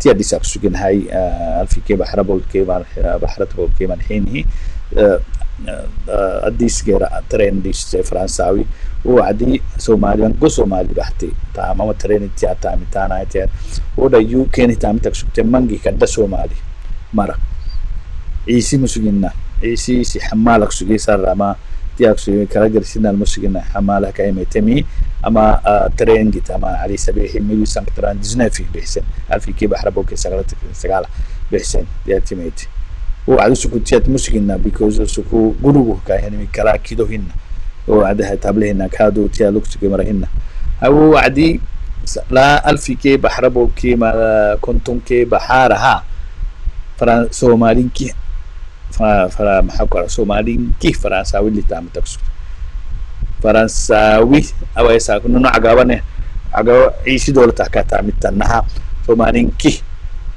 فرنساوي تعمل تكسر كل ما تتبدلوا ما ألفي كي بحربوا كي ألفي كي سقلبوا كي كنتم كي بحرك ودري أفريقيا كي عالم لاو استعمار أوروبا استعمار تبرك سكتمري سن حريتي تيكي حريتي وقت يميت توساكو هاي سومالي توساكو قلتي توساكو تمي نما جرسي نما سومالي تريان سومالي كي إنجليزي سومالي تي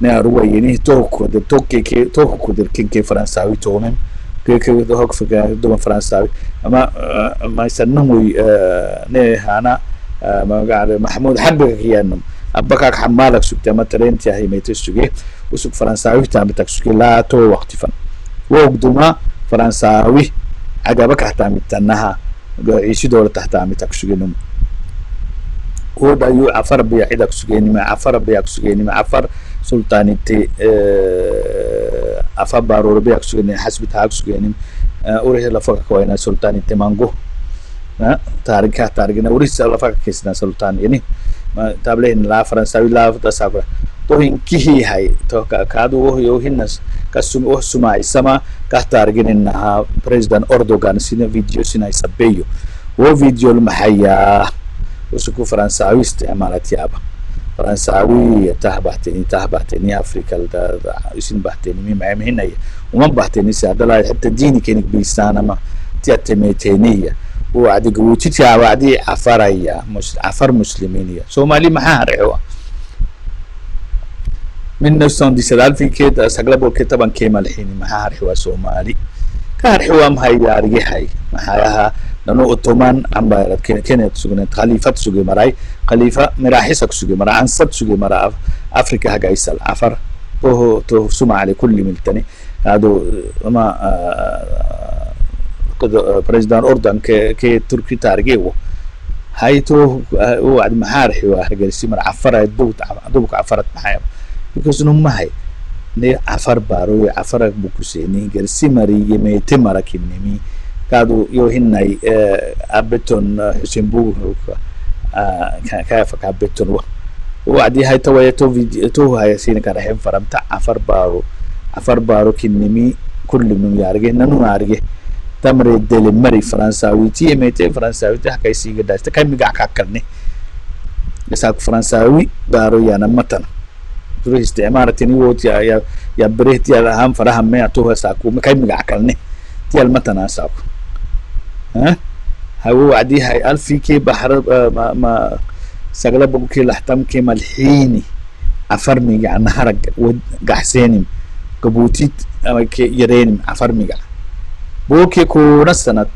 حرتشتو تومي كحرتشتو ما فرنساوي دينية نبارو فداه نبيسه نسمت بيسه من فده وريه مقحبنا واي محبتك تقولوا ما يلهتنا تقول لها لا تمرأي تقول عليها الله ما ينام إنه فرنساوي ورثناه كين نعوز إنه كين اهتمام عفرها ورثناه كادو هو عادي هاي مح من 1967 يال في كيس أغلبه كلا ملح لحتم كي ملحين هي نهار سد عفر بميجا عقسم بوكي كو نصر دي دلك سوق عفر ميجا عفر بارو ومحاجة باهي وعد محبة يسيتو باهي يسيتو يتوهني هو قلوبه يعني فتكتير فديتها عفر دبوك وارو يارجو مد عفر بيجا عباي سمفا نمو أخ فرنساويتي هاي توك دما هاي مسكيننا يسيتو ميجا مسكيننا كاكتا ثم عيسام كادو نما بريزدانا وتيكو نما بريزدانا كي عفر بارو اليوبوكي حسن قولين عفر بارو اليوبوكي سومالي لاند اليوبوكي اسماعيل مرجيلة حبشة اليوبوكي توهو هاي توهو أساكو هنا تمكادو سن السماعي سن توهو بساكو أبلت أنا ويا فيديو سين هروبوا أنا قاعد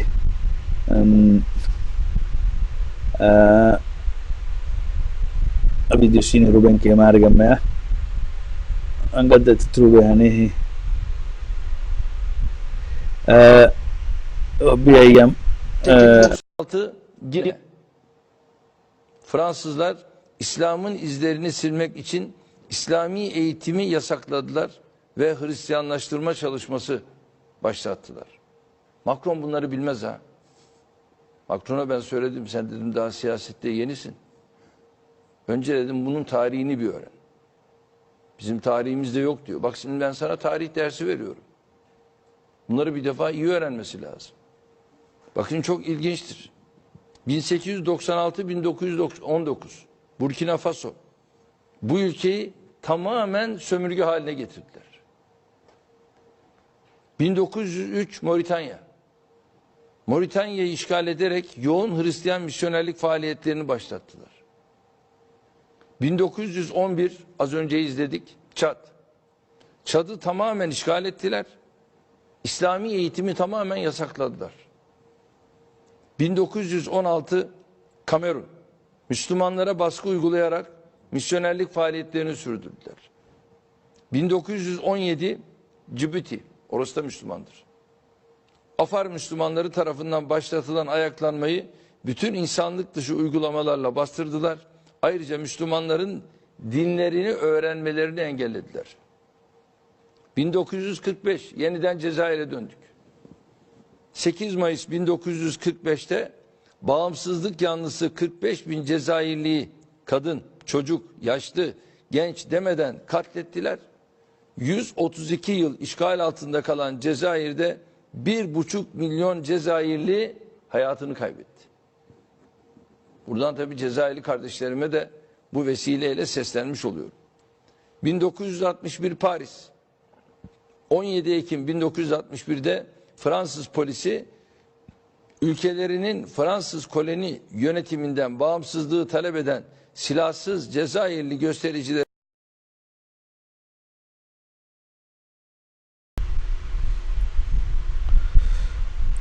اوكي ياي سيني كاور سكسونا هاي توحكا هاي اتماها قذيفة راي مراي تركيا هاي مراحي سكسوغي بارا توبا نبارو راي قبل ان كادو تاريخ كبت لمرا ممكنني كانوا مورس عفر هاي كلات يا بتمه سومالي كي يسيو دايو أبي مالي فرنساوي اللي تام تبسكلا بحر بوكي سلبوت كي بحارها كنتم كي بحارها فرنساوي اللي تام تكسكي مرة طبعا تعيب يبتم فرنساوي اللي عفرة كالكرسي مرة عيب أبي مالي توهو أسمت كنمي تارجع أو كادو عفر بارو كنمي سماعي سامنا هنا كاتب لنا إنكي تبلين يتحلتا ما ميجا علي حسين بوح سيا سوماليا فتيا أهني باروهن يا عفر بارو يبينن زي العكيب بدا لها واش فناي عفرك بوكسني بارو يا جلسي بارو كادو أورموك بوكسني بارو يا حبشل عفرك أورموك بوكسني بارو رايا ذاك وعدية ما حد حقول حلتاي عدية السروهي وعدية وقاس حسن وقاس والله تمري بيرا ينساكو هني بارو يهنا كما يما نيجا عيب نك بيان فرق محابن نوي هو ساكو سومالي قربت جحنو سومالي كني نو سومالي ne hatta arhino hiyen hay toka hay ama hay ka tablin hay karxid sugi mara afaro ma kuma isa kene tobo ko yahay talihayno ya tahka oo biyasin kene ya afako biya karxid tanin kina no karxo nanu karximan no karxis amarawa asa karxi kulot Somali tabnaan kulli marada afriki afara ya كننا نعيش ضدنا كننا هاينو ضدنا يا متى يا بلينين كارحيهم يا بينيان كده عندما كره عفر بدينه عيسى بدينه التله نعيش مددنا كهنا عيش منه ثم كتله عيشك مسلم بنينو هم تبليني هنا تو بكون يارجنوم هنا تيارجنوم هنا السبارو جحن فدنتا تو بكون يلكسي تو بكون سومالي وقتي سومالي اللي هي عيشان فريكي سومالي اللي هي عيشان فريكي إنها عيش دودو عندما كيبولي أي بولي وعلمني هاي تو أرحم فرما هاي تو يا هاي تو ده فيديو كان كحيسة هو فيديو اللي هي كي هو فيديو اللي أباكي أهتيت وتحلتا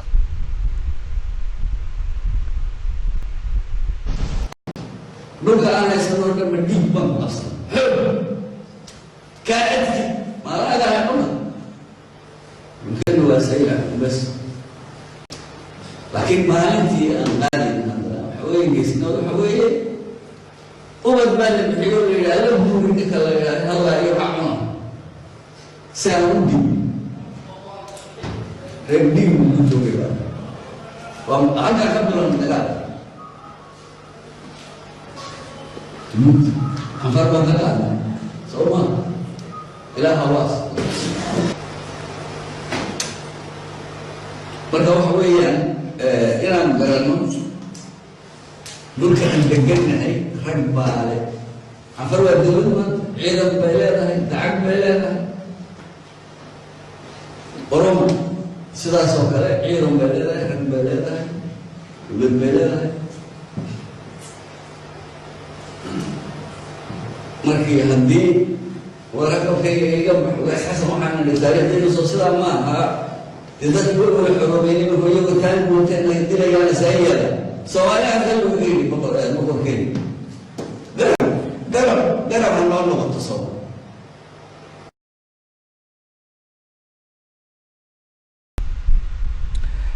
أوكي كاتبين النهاية إيشي ورثة إيشي سلسلة عيسى عبال حرني عبال قوة اللي بيني عنده بيني عفرك بارو نبارو كويت النارجه توهي يعني هاي ذاك تابيني حسين بوح عاره ملي لبهاتينو البيني يا بس بارو عفركا لبهاتينو البيني يا لبهاي تو قرشنا مبيننا تو بكون المبيننا تيال مبيننا بين قوة البيني نقوة هاي نمراي بيسنا مفردين تمرا إياه كهاي تو فكرة الجرا مرا هاي تزاكو ابن تبتات يا تا تبلا كهاي سن سماي سنة وحري ملون ما يسمون وحريها ما يستوعد بس أن تو يا عريهم تو تطرته كل ما ساكو هكذا كل تطرته لما تبليني تحكي عن هاي سني كور سن هاي سني كور سنها عفر أساكو الحمد لله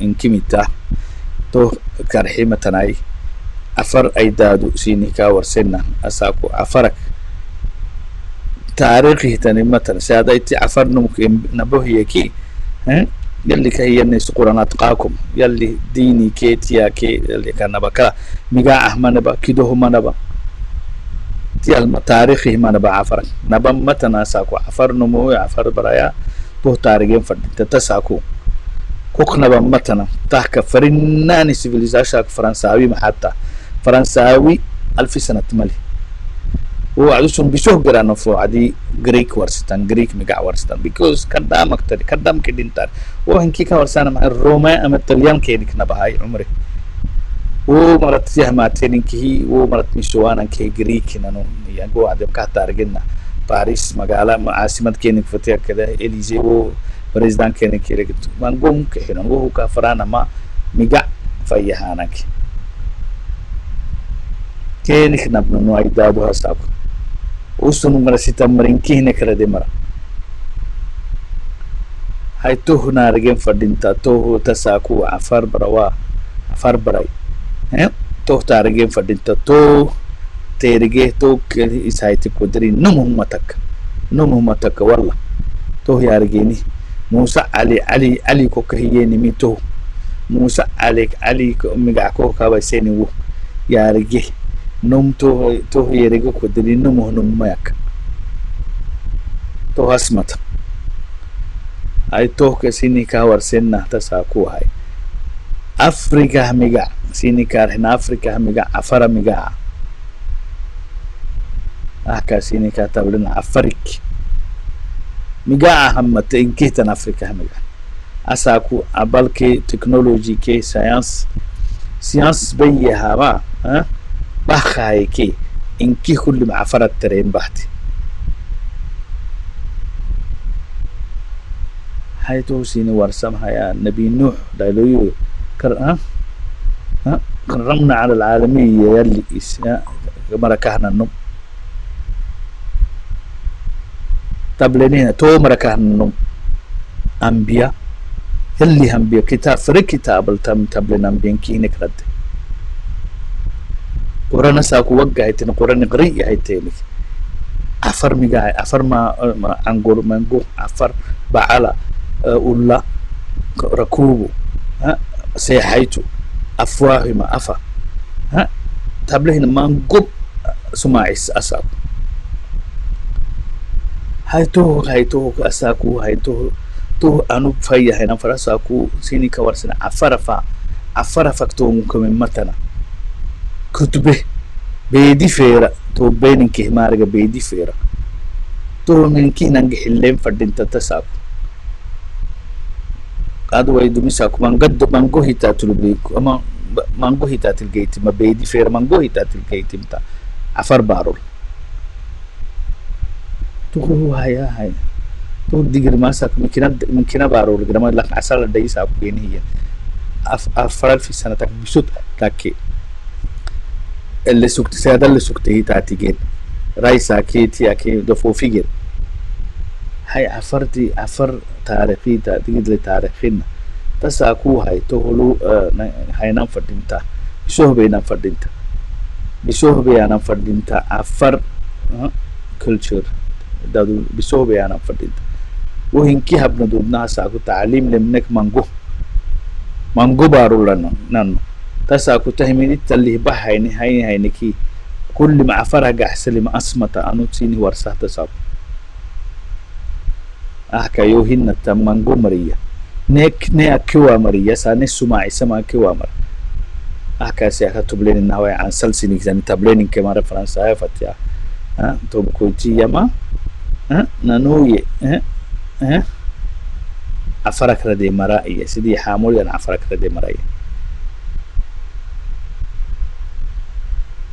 هايتو كان هايتو رحم فرمانا ويا ساكو دورتي يتحلتا هاي عفابتونو وكا هيا محيا اللي دينيك يماتي سبين فين القحيو يلي دينيكي هكذا كادو قرسيدو يهاي ننفرنا محاكو بيدي فيرا definitely ما ادي يابان فرا بيشوه بيان فرا تبع حاجة داي محاي تاكسي يوحباي روباي تيار روباي إن شاء الله ولا لبنو أهم بيشوه بينو يلي دينيكي قد يونك حسيني مهي إن شاء الله يلي دينيكي يماتي أيام يتابلينو يلي دينيك عفر ماغا ميك عفر great again إنكي عفر ميك عفاي هاينا منكي هنا الواجب كتن إنكي تابليني هنا أو يكادو سنبسوما اللي كارحمتاي مانقودو يكتو مانقودو يجيه يعني تو بكويتي